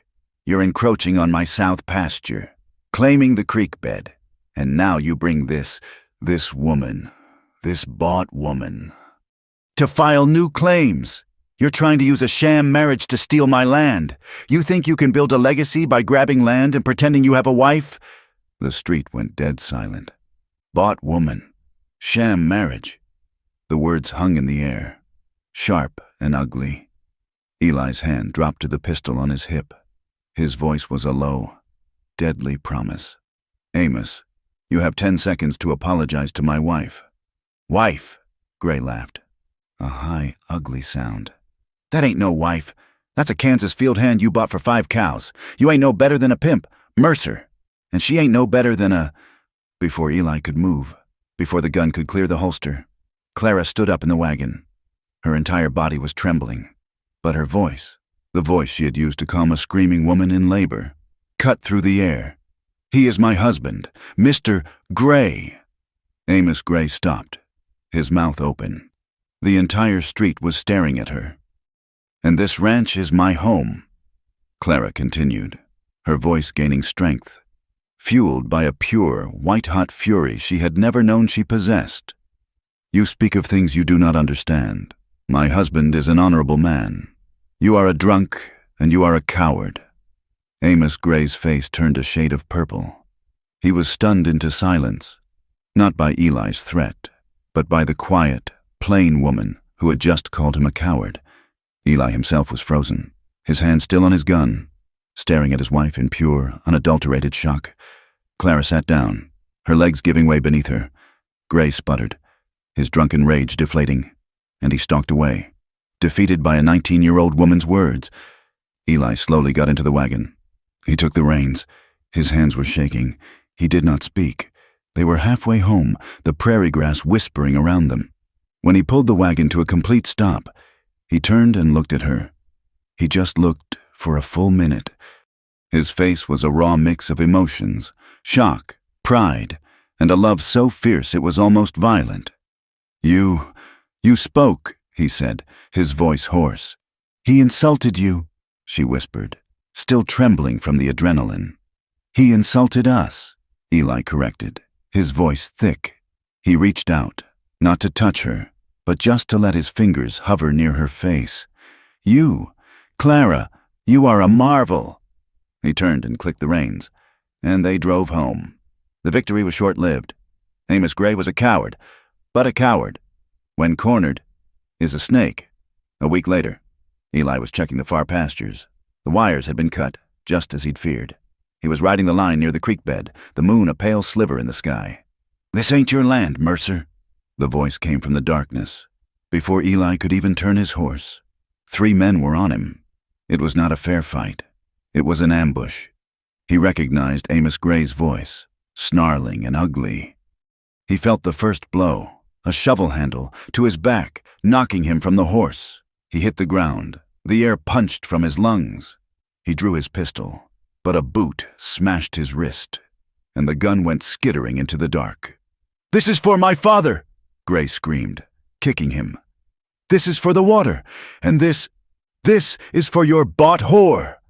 The last blow was a heavy, dull impact to the side of his head. And then, nothing. In the ranch house, Clara waited. The clock struck midnight, Then one, then two. The wind howled, a mournful, empty sound that clawed at her nerves. He had said he would be back. She could not stand it. She lit a lantern, threw on Eli's heavy sheepskin coat, and ran to the barn. His horse was gone, but her mare was there. She was about to saddle the horse, her mind frantic, when she heard it. A sound, half human, half animal, a terrible, scraping groan. Eli? She ran, her heart stopping. The lantern light was a wild, bouncing circle. She found him by the corral. He must have crawled. He must have crawled for a mile, his body broken, pulling himself home to her. He was a ruin, a bloody, muddy, unrecognizable mass. His face was a swollen horror, his shirt a dark, wet red. "Eli!" she screamed, dropping the lantern. He opened one eye, a sliver of white in the bloody mask. "Clara!" he gurgled, a bubble of blood on his lips. "Gray, 3 of them." He tried to lift his hand, and then he went limp. Her scream tore through the night. The bunkhouse door burst open. Silas, Tom, the twins. They ran out, rifles in hand, expecting an attack. They found her, a small, frantic creature, trying to lift a man who weighed twice what she did. "He's alive!" she shrieked. "Help me! Get him inside! Silas, ride! Ride to Bozeman! Get the doctor! Kill the horse! I do not care! But you get him!" Silas took one look and ran for the stable. The other men lifted Eli, their faces grim, and carried him to the house, to their bed. She cut the clothes from him. He was worse than she could have imagined. His ribs were broken. A deep gash in his side was weeping blood. His face. She turned away, vomiting into a bucket. Then she went to work. She washed him. She stitched the gash, her fingers, which had saved a baby, now fighting to save her husband. The needlework was crude, but it was strong. She bound his ribs. She cleaned his face. And then the fever started. For 8 days, he was not there. He was in a dark place, a world of pain and shouting. He thrashed, his strong body fighting invisible demons. He called for his father. He cursed Amos Gray, and he called for her. "Clara," he would moan, his voice a dry, cracked rasp. "Clara, keep her safe. They can't have her. Mine. I am here," she whispered, her voice raw from weeping. She did not sleep. She sat in the chair beside the bed, wiping his face, forcing water and broth between his lips. "I am here. Eli, I am not leaving you." The ranch, however, did not wait. On the 3rd day, she emerged from the sick room, her eyes swollen, her hair a wild, uncombed mess. The men were in the kitchen, lost. "Ma'am?" young Tom said, his voice hesitant. The fence. It's still down. Gray's cattle are all over the south pasture." Clara looked at him. Her husband was dying. Her home was under attack. She was alone. The plain girl from Kansas was gone. The quiet wife was gone. A general took her place. "Tom," she said, her voice clear and cold, "you and the twins will ride the line. You will cut our herd from his. You will repair the fence. You will carry your rifles. But you will not fire unless fired upon.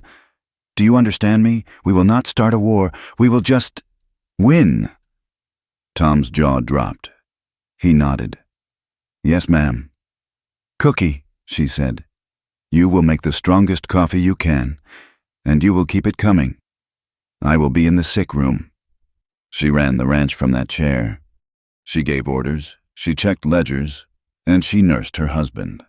The town, which had first whispered, then respected, now came to help. It was not Mr. Mercer they came for. He was a recluse, a man of scars. They came for her, Mrs.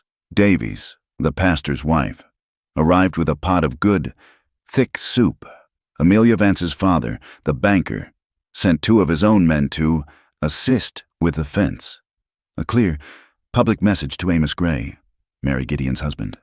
Daniel showed up one morning, sat on the porch with his rifle, and said, "Just keeping watch, ma'am." The doctor finally arrived.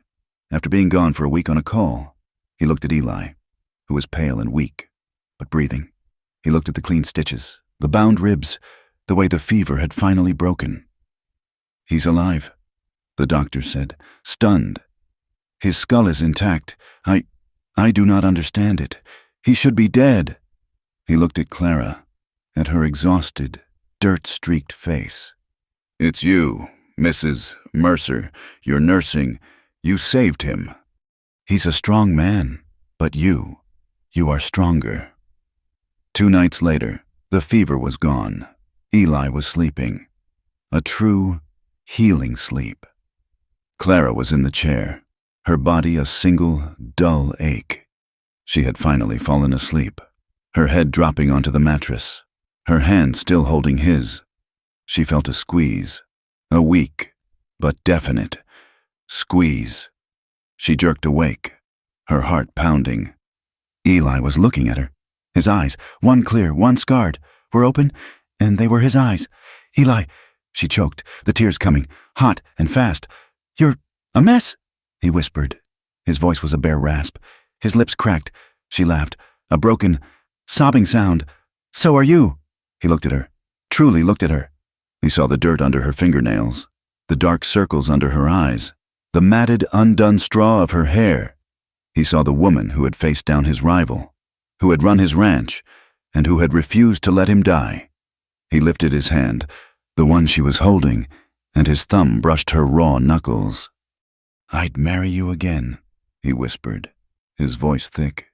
She leaned closer, pressing her ear to his mouth, terrified she had misheard. What? I'd marry you again, he said, a fraction stronger. With no deal, no land, no shame. He took a ragged, painful breath. Just love. I'd marry you just for love. Clara. She kissed him. It was the kiss of the reborn. It was the taste of salt and fever and survival. It was not the start of their story. It was the start of their life. The world returned to him slowly. First, it was just the pain, a dull, thudding ocean of it. Then, sound, the whisper of a cloth, the low murmur of a voice that was not his own, but was his anchor. Then, finally, sight, the patchwork quilt she had made, and her face, dirt-streaked and exhausted, her head pillowed on his mattress, her hand holding his. Eli's recovery was a new season on the ranch. It was slow and frustrating, and measured not in days, but in small, hard-won victories. The day he sat up, the day he stood, his legs trembling, his weight leaning on her small, strong shoulder. The day, a month after the ambush, that she helped him into a simple wooden chair. The sun, he'd rasped, his voice still rough. I want to see the sun. She had pushed the chair, which scraped and complained on the wooden floor, out onto the wide front porch. It was late afternoon. The sun, which had been a harsh, indifferent enemy, was now a healing balm, a low, golden thing that set the prairie grass on fire. Clara sat on the porch step at his feet, her arms wrapped around her knees. She was quiet, just watching the land. He watched her. He was a man who had built his life on fences, on barriers of barbed wire and scarred tissue, and he had been saved by a woman who had broken through every single one. You ran the ranch, he said. It was not a question. She looked up, her plain face soft in the evening light. It is our ranch. It needed running. You told me Tom and the twins cut Gray's herd from mine. They did. And Mr. Vance, he said, a note of disbelief in his voice. The banker sent his own men to help rebuild the fence. Yes. He's a snake. He would not do that for me. Clara turned to look at the fields, at the horizon that was turning a deep, bruised purple. He did not do it for you, Eli. He did it for me. The simple, unadorned truth of it settled between them. He, Eli Mercer, the reclusive, powerful, and feared man, had been helpless, and she, the plain, bought, invisible woman, had commanded the respect of the very people who had once scorned her. She had saved him, and she had saved his land. They sat in a comfortable, deep silence, a silence that had been earned through fire and blood. The wind was cool, carrying the scent of sage and distant pines. This land, Eli said, his voice quiet. My father, he broke himself on it. I just held it, but you. He looked at the south pasture, the new fence line she had ordered, gleaming in the last light. "You fought for it. You made it a home." He reached down, his hand, still weak, resting on her hair. It was no longer the color of straw to him. It was the color of the prairie in winter, of wheat, of the earth itself. "Clara," he said, his voice thick. "I am here," she whispered, leaning her cheek against his knee. We need more than a home. This place, it needs a future." She went still. "It needs an heir. Clara, not just a legal name, the way I told you, not a contract. It needs a child." She looked up, her eyes wide, and for the first time in a month, he saw a flicker of the old fear, the old worthlessness. "A child?" she breathed. "A son or a daughter, someone to pass this to, someone to build this for." Clara stood up, pulling away from him. She walked to the edge of the porch, her back to him. She was trembling. "Eli," she said, her voice so small it was almost lost to the wind. You do not know what you are asking." "I know exactly what I am asking," he said, his voice firm. "No." She wrapped her arms around herself. I never thought a woman like me." She choked on the words. "Plain, souled, a woman who was a burden. I never thought myself worthy of children, of a family. That was for pretty women, for girls like Rosalie, not for me." It was the last, deepest, darkest piece of her old life, the one shame she had not known how to voice, the belief that she was not just unwanted, but unworthy of creation. The scraping of the chair was a harsh, sudden sound. Eli was on his feet. He was unsteady, his body a map of pain, but he was standing. He crossed the few feet between them and put his hands on her shoulders, forcing her to turn. He was pale. His face was still a network of fading bruises, his scar a stark white against the purpled skin. But his eyes were clear, and they were burning with a fire that had nothing to do with fever. "Do not," he said, his voice a low, fierce growl. "Do not ever say that. Do not ever think it." He pulled her closer, his hands framing her face, his thumbs brushing the high, plain line of her cheekbones. "I do not want a pretty wife's child," he said, his voice raw. "I do not want Rosalie's child. I want your child." He touched his thumb to the corner of her eye, the one she had always thought was the color of mud. "I want your eyes in my son," he whispered, his voice breaking. "I want your courage. I want your quiet, your stillness. I want a child who knows how to fight, not with his fists, but with his heart. The way you do. I want a child who knows how to save a man, the way you saved me." She stared at him, the tears she had not shed for a month now streaming down her face. "You are not a burden, Clara," he said, pressing his forehead to hers. "You are my foundation." He kissed her, a kiss of pure, healing grace, and the last of the old, broken pieces of her soul finally, irrevocably, knit together. Joy returned. It was a cautious joy, but it was real. Eli began to walk, first with a cane, then, stubbornly, without one. His ribs ached, his wrist was stiff, but he was alive, and he was home. He and Clara were a new, strange, and wonderful thing. They were happy, they talked, they planned, they laughed, a sound that the old house had never heard, but the snake, though defeated, was not dead. The smell of the smoke woke Clara. It was not the familiar, comforting smell of the cook stove, but the acrid, chemical smell of a world on fire. She sat bolt upright in bed. "Eli, the smoke!" He was already moving, grabbing his trousers, his face a grim, pale mask. They ran outside into the pre-dawn light. The northern sky was a healthy, pale gray. The southern sky was hell. A pillar of black smoke was rising from the far pasture, the one that bordered Amos Gray. A sickening, blood-red glow pulsed at its base. "No," Eli breathed. It was not a word. It was a curse. He did not wait. He ran to the barn. Not to his horse, but to the cabinet where he kept his rifle. Clara was right behind him. "Eli, what?" "He's burning us out," Eli snarled, shoving cartridges into the weapon. "He could not kill me, so he will kill my land. He's killing my cattle." A terrible, lowing, screaming sound drifted on the wind, the sound of animals trapped by fire. Clara clapped her hands over her mouth, her stomach heaving. "He's a dead man," Eli said. His voice was flat, cold, and utterly devoid of the warmth she had come to know. The man who had held her, who had spoken of children, was gone. The scarred, cold recluse was back. He grabbed his saddle. "No," Clara said. He ignored her, throwing the saddle on his mare. "Eli, no!" She ran to him, grabbing his arm. The one holding the rifle. "You cannot. Get out of my way, Clara," he said, his voice deadly. "No, I will not. Look at you. You can barely stand. You're going to ride to his ranch and get yourself killed? He is burning our home. He is burning grass," she shrieked, her voice echoing in the barn. "It is just grass. Eli, the cattle.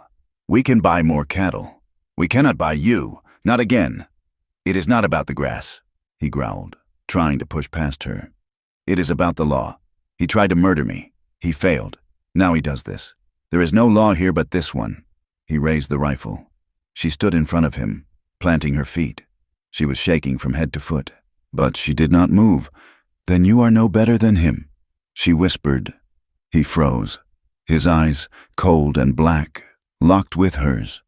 "You are not a murderer, Eli Mercer," she said, her voice gaining strength, the same strength she had found in the church, in the street. "You are not a coward. He is. You go there with a gun, and you become him.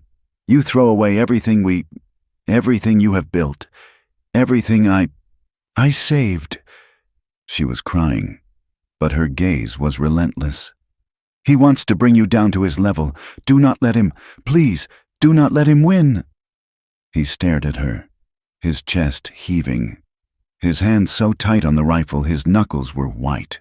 He was fighting a war, not with Gray, but with himself, with the old, broken man who solved problems with wire and silence and rage, slowly, agonizingly.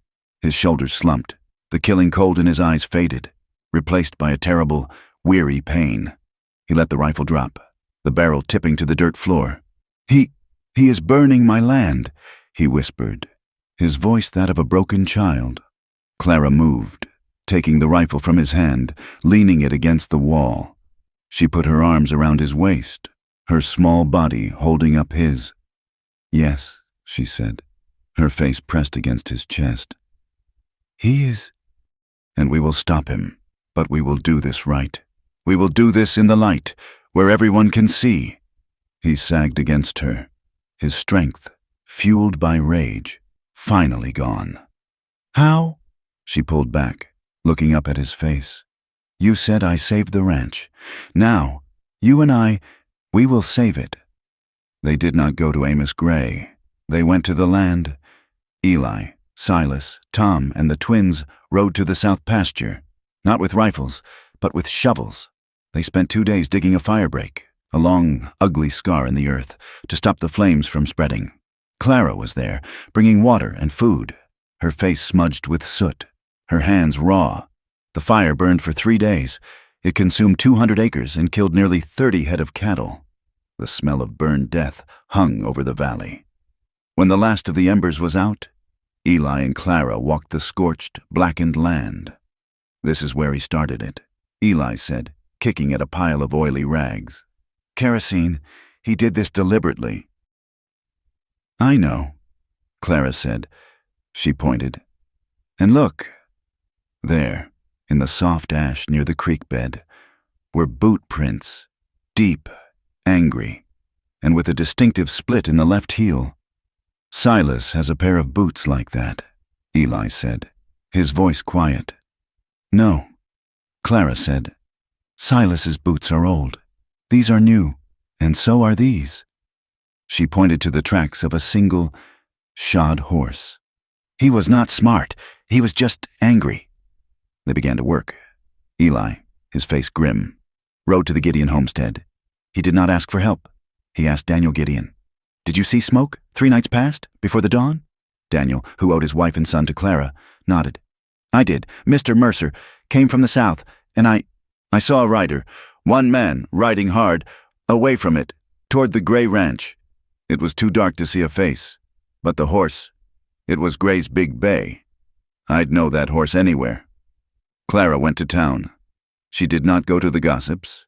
She went to the bank. "Mr. Vance," she said, standing in his polished office. "Mrs. Mercer." He stood, his respect for her now plain. "A terrible thing. That fire. Terrible. It was Mr. Vance," Clara said. "And it was a crime. Amos Gray burned our pasture." Vance's face tightened. "That is a powerful accusation, my dear. It is a fact. We have evidence, boot prints, a witness who saw his horse, a kerosene can. We are requesting a legal hearing." "From the circuit judge?" Vance looked at her, at this plain woman with soot on her cheek and steel in her spine. "A hearing. It will be his word against yours. Gray has friends, and we have the truth," Clara said. "And we have neighbors, like Mr. Gideon, like you, Mr. Vance. We are asking the town to stand with the law, not with a coward who burns in the night." The hearing was held in the town hall, which was just the general store after hours. The circuit judge, a weary man named Miller, sat on a stack of feed sacks. The room was packed. Every rancher, every merchant, every wife was there. The air was hot and thick. Amos Gray was there, his face sullen, flanked by 2 of his own thuggish-looking hands. Eli spoke first. He was calm, cold, and factual. He laid out the history, the ambush, the threats, the fire, the boot prints, the kerosene. He presented the evidence like a man laying stones. Then Daniel Gideon spoke, his voice trembling, but firm. "I saw the horse, Your Honor. It was Mr. Gray's bay, riding from the fire." Then Amos Gray spoke.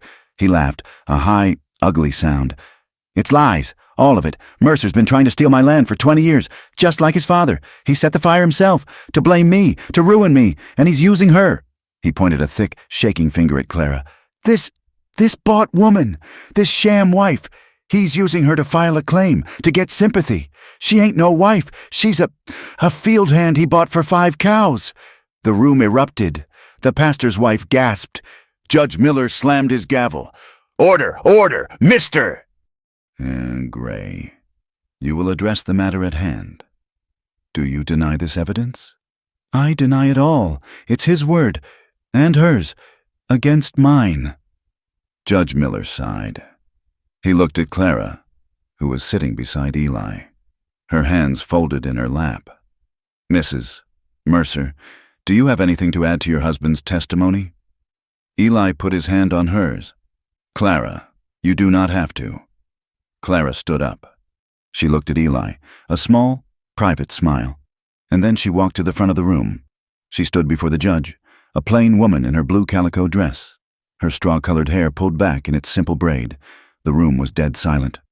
"Your Honor," she said, her voice quiet, but it carried to every corner. "My name is Clara Mercer, and Mr. Gray, he is right about one thing."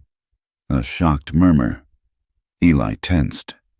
"I was a bought woman," Clara said, her voice clear. "My father, a man in Kansas, sold me to Mr. Mercer for 5 heifers and the clearing of a debt. I was, as Mr. Gray so kindly says, a field hand he bought for 5 cows. Amos Gray's jaw dropped. The entire room was frozen. "I came here as property," Clara continued, her eyes finding Gray's in the crowd. "I came here as a plain, worthless thing, sent to a man I had never met, to live on land I had never seen. I was ashamed, I was afraid, and I was silent." She turned to the judge. "But Mr. Gray, he does not understand the difference between a purchase and a partnership. He does not understand the difference between a contract and a marriage." She looked back at Gray. "You call me a bought woman, but you, Mr. Gray, You are a man who sees everything and everyone as something to be bought or broken. You see land as something to be stolen, not worked. You see neighbors as enemies, not allies. You see the law as something to be hidden from. Her voice rose, not in volume, but in power. A calm, quiet fury that was more terrifying than any shout. You tried to murder my husband. You left him to die in the dark, and when you failed, when he lived, you did not face him like a man. You came in the night like a coward, and you burned his land. You killed his animals. You did this, knowing he was still healing, still weak. You did this, thinking we were weak. She took a step closer.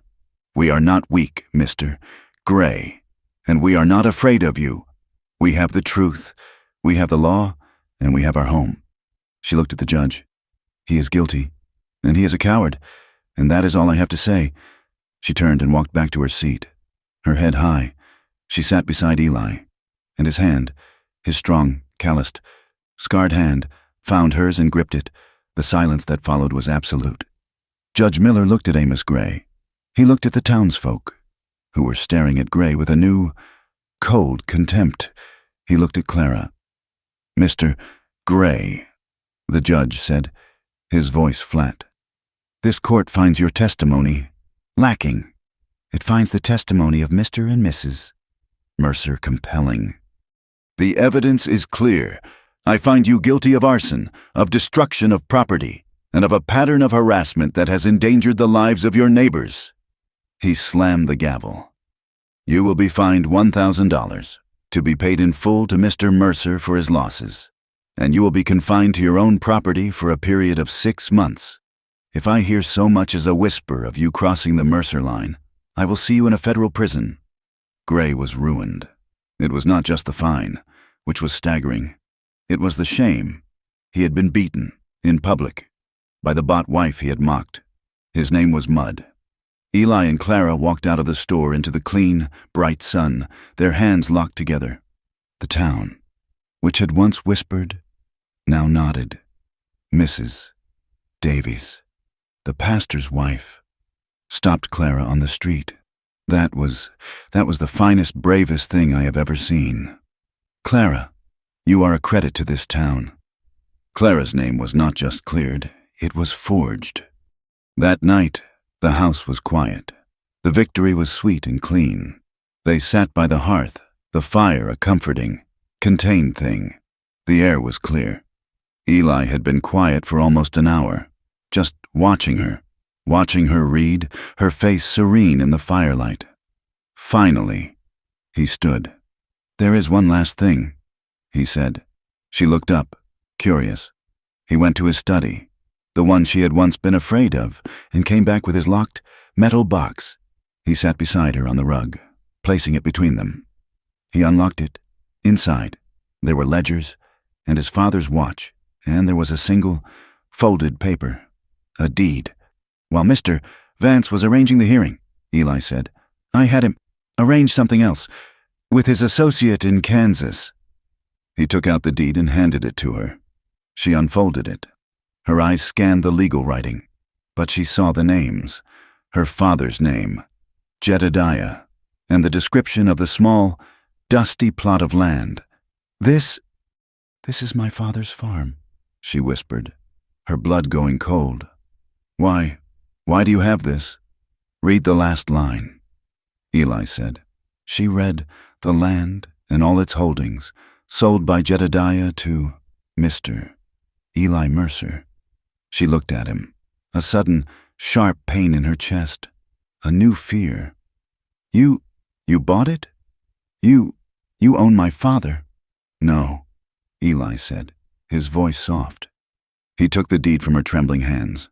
I bought it, so it was mine. He turned, not to the fire, but to the cook stove. He opened the iron firebox, the same one where he had burned her father's letter. The flames inside were hot and bright. He held the deed over the fire. Eli, what? They can't sell what was never theirs. Clara, he said, his voice a low, fierce vow. He looked at her, his scarred face illuminated by the flames. Your father, he did not own you. He did not have the right to sell you. You were never his property. You were never property at all." He held the deed over the fire, and the corner began to curl, to blacken, to turn to ash. "This," he said, his voice thick, "is just a bad piece of paper, a record of a lie. It's gone." He let go.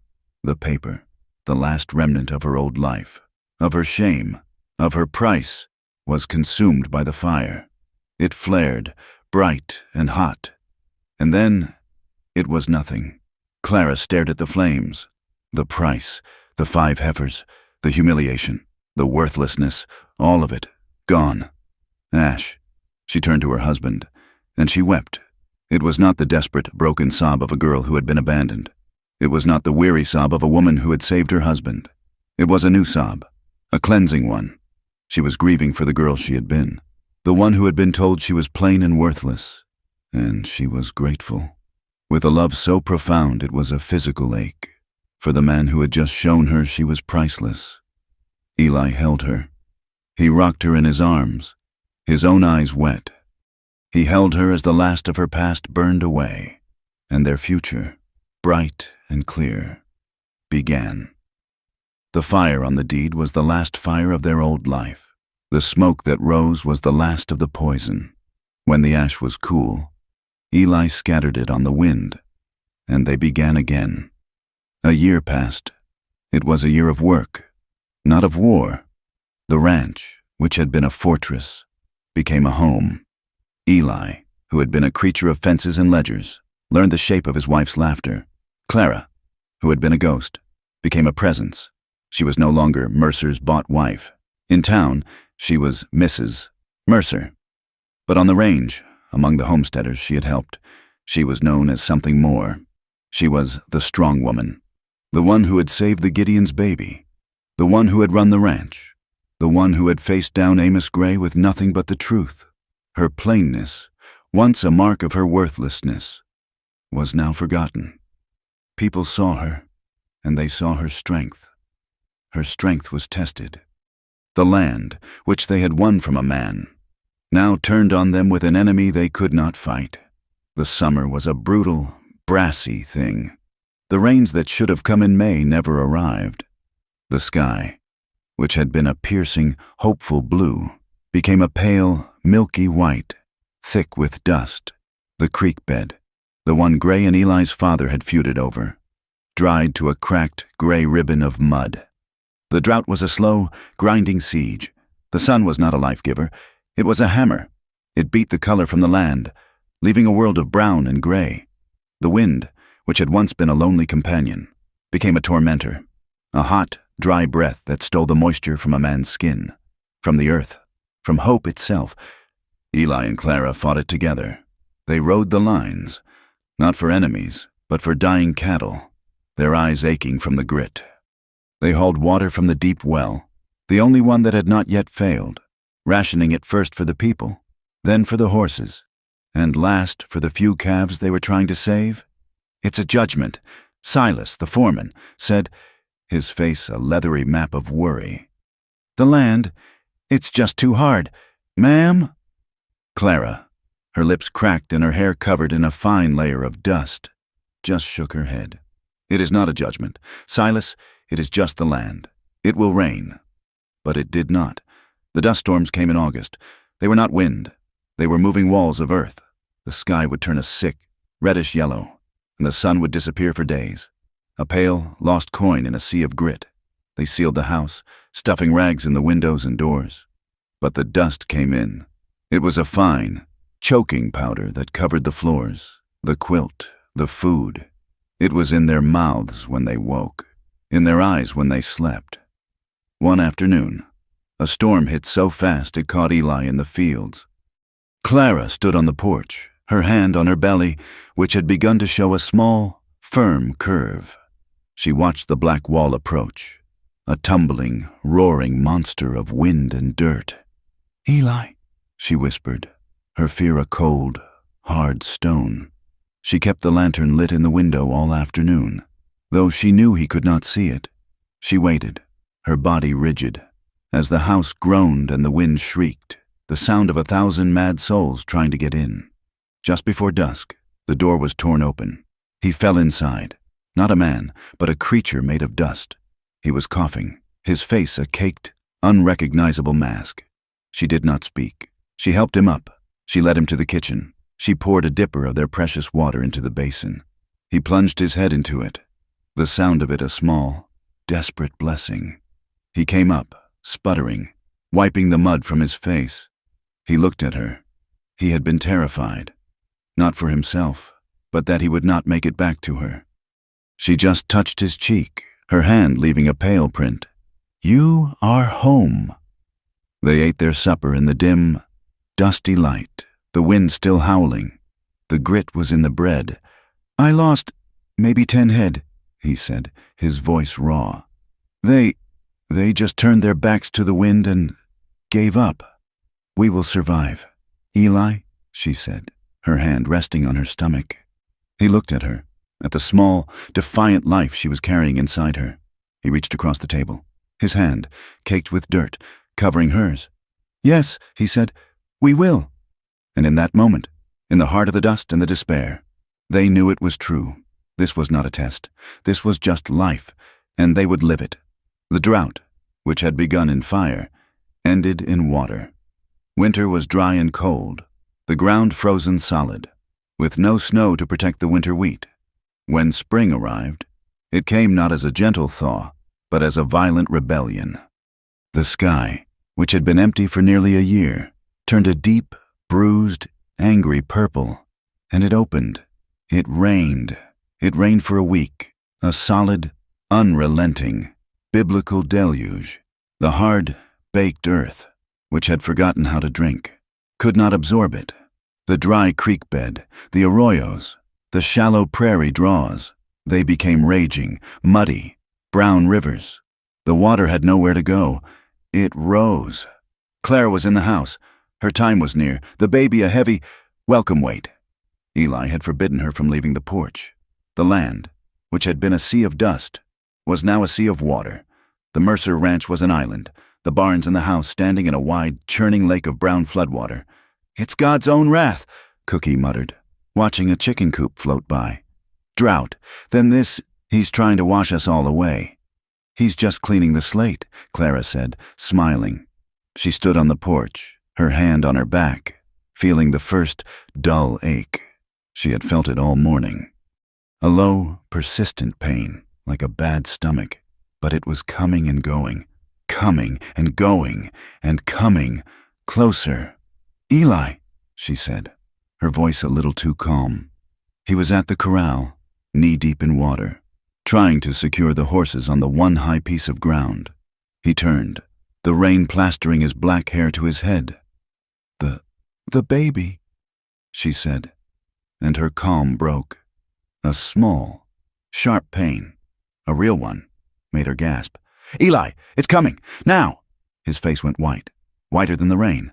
No, it's 3 weeks early. It's not." "It is," she said, her voice tight. She grabbed the door frame. "The pain was real. You have to get Mrs. Davies, the pastor's wife. She's the midwife. You have to get her." He looked at the world. It was not a world. It was a river. The 10 miles to town. It was not land. It was a cold, rushing, debris-filled current. He was frozen. The man who had faced fire and guns and his own death was frozen with a new, impossible terror. "Eli!" Her voice was a whip crack, the voice that had commanded a ranch. "Go! Ride! Now!" The command broke his paralysis. He did not question. He did not pause. He ran, slogging through the water, to the barn. He grabbed his best horse, the strong bay mare who was afraid of nothing. He did not saddle her. There was no time. He grabbed a handful of mane, hauled himself onto her bare back, and kicked her into the water. Clara watched from the porch. She watched her husband, the tall, scarred, powerful man who had given her a life, ride into a flood. The horse stumbled, recovered, and then began to swim. A strong, desperate motion, its head held high, Eli clinging to its back. They disappeared into the gray, driving rain. 2 small specks of courage against an impossible world. "Be safe," she whispered. She turned and went inside.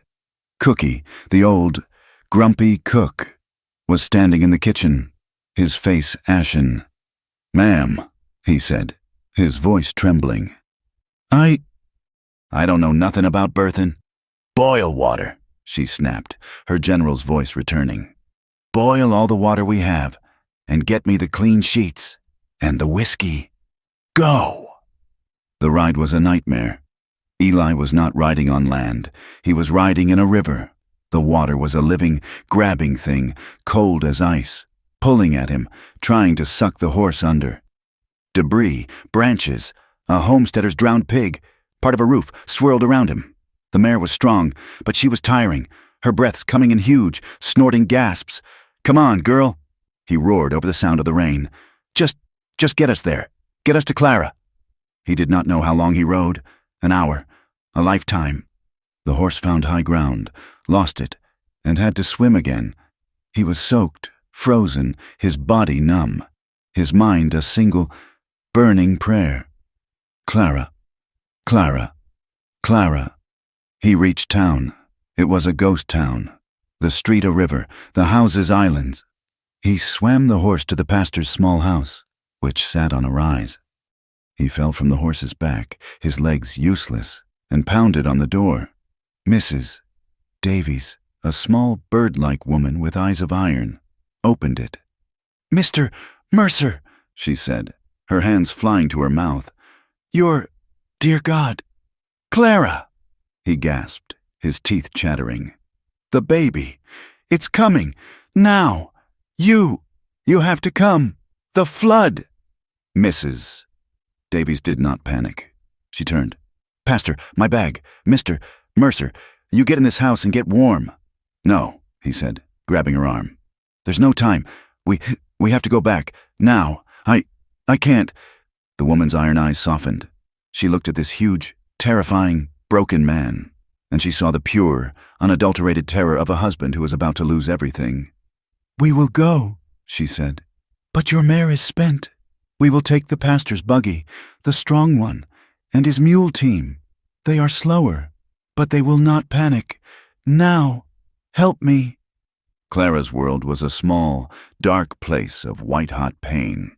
The storm outside was nothing to the storm inside her. It was too soon. It was all wrong. It's not," she gasped, clutching Cookie's leathery hand. "You're doing fine, ma'am," the old man said, his voice shaking, his face pale. "Just fine. You're the strongest woman I ever knew. You just hold on. He's coming."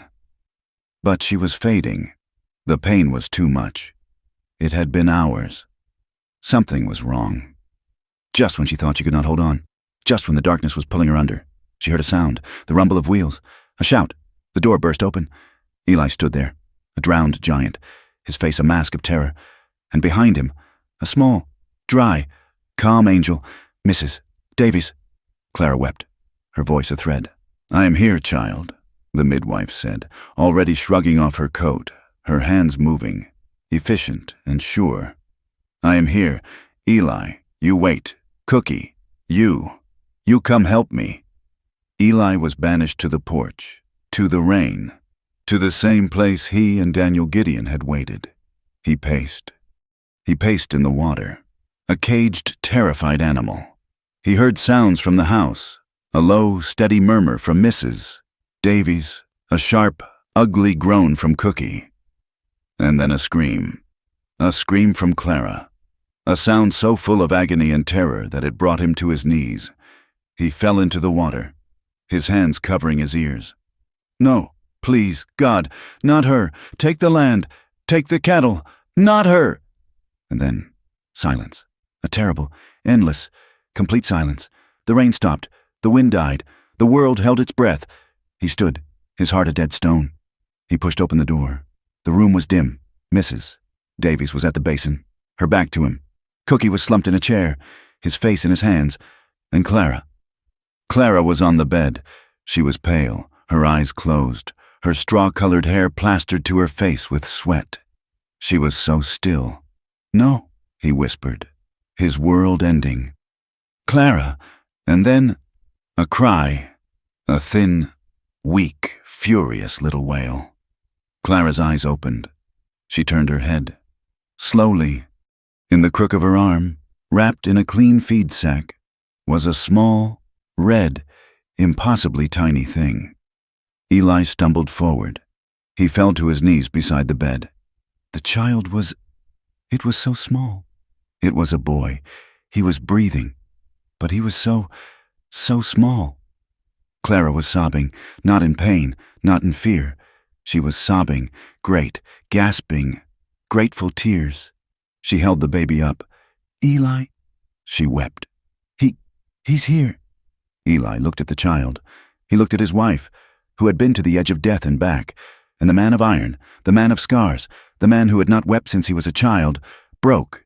He laid his head on the mattress, his broad shoulders shaking, and he wept. He wept for the fear, and the pain, and the rage, and the pure, agonizing, impossible joy of it all. Clara put her free hand on his head, her fingers tangling in his wet, black hair, holding him, comforting him, as he had once held her. Mrs. Davies finally spoke, her voice gentle. He nearly didn't survive. Mr. Mercer. He came too fast and too soon. But his mother, she is a fighter, and so is he. They named him Samuel. It is a Hebrew name. Clara whispered, her voice still weak, as she rocked the child in her arms. It means God has heard. Eli sat on the floor by her bed, his head resting against the frame. He has, he said, his voice thick. He has heard. The flood waters receded. The land, washed clean, began to heal. The prairie, in its relentless way, exploded in a riot of green. The world was reborn, and so was the Mercer Ranch. Eli, his hands restless, his heart overflowing, needed to make something. He was not a man of words, but he was a man of his hands. He went to the barn, and for a week, in the quiet moments when the baby slept, he worked. He took wood from the old pine that had stood by his father's original cabin. He planed, he sawed, he sanded, his rough, scarred hands moving with an unfamiliar tenderness. He built a rocking chair. It was not a fine, carved thing from the East. It was solid. It was strong. It was built to last forever. He brought it to her and placed it by the hearth, the one his father had built. Clara sat in it, Samuel in her arms, and the fit was perfect. Clara, too, needed to make... She took the quilt she had stitched, their patchwork life, and she took her needle, and on the blue calico square, the one he had bought for her in town, she stitched a name. Not her father's, not a bargain, a fact. She stitched, in neat, strong letters, Clara Mercer. The summer nights were cool, the sky washed clean by the rain, a dark, velvet thing bursting with stars. The wind, which had been a monster, was now a lullaby, a gentle, whispering breath over the plains. They sat on the porch, Eli in his chair, Clara in her new rocker.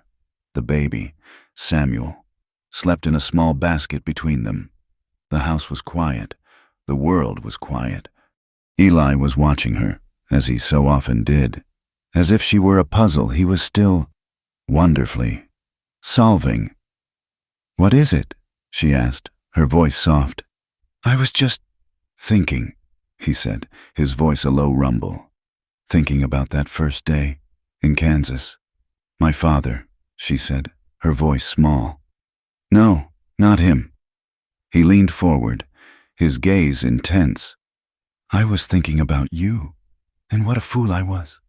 He reached out, his finger tracing the line of her jaw, the one she had always thought was too plain.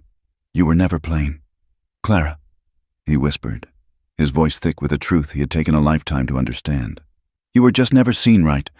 Clara's eyes filled with tears, not of sadness, but of a joy so profound it was an ache. She looked at this man, her husband, this scarred, beautiful, broken, and whole man. She looked at her child, sleeping in the starlight. She looked at the house she had saved, the land she had fought for. She leaned into him, her head resting on his strong shoulder. her heart so full she thought it might burst. She finally, truly, belonged. Not because someone had chosen her, or bought her, or claimed her, but because they had chosen each other. The wind howled, high and lonely, over the dark, sleeping plains. Inside the house, their fire burned, warm and bright. Thank you for listening to this story. It has been a true honor to share the tale of Eli and Clara Mercer with you. A story, I find, is not complete until it has been heard. I'm always curious to know where my words land. So, if you have a moment, I would be deeply grateful if you would leave a comment and let me know where in this wide, wonderful world you are listening from. If this kind of story, a story of the real, hard, and beautiful West, is one that settles in your heart, I would be proud to have you subscribe to From Wild West. And of course, I would be privileged to hear your thoughts on the story. Please feel free to share them, in English, in the comments. I read everyone. Until next time, be well.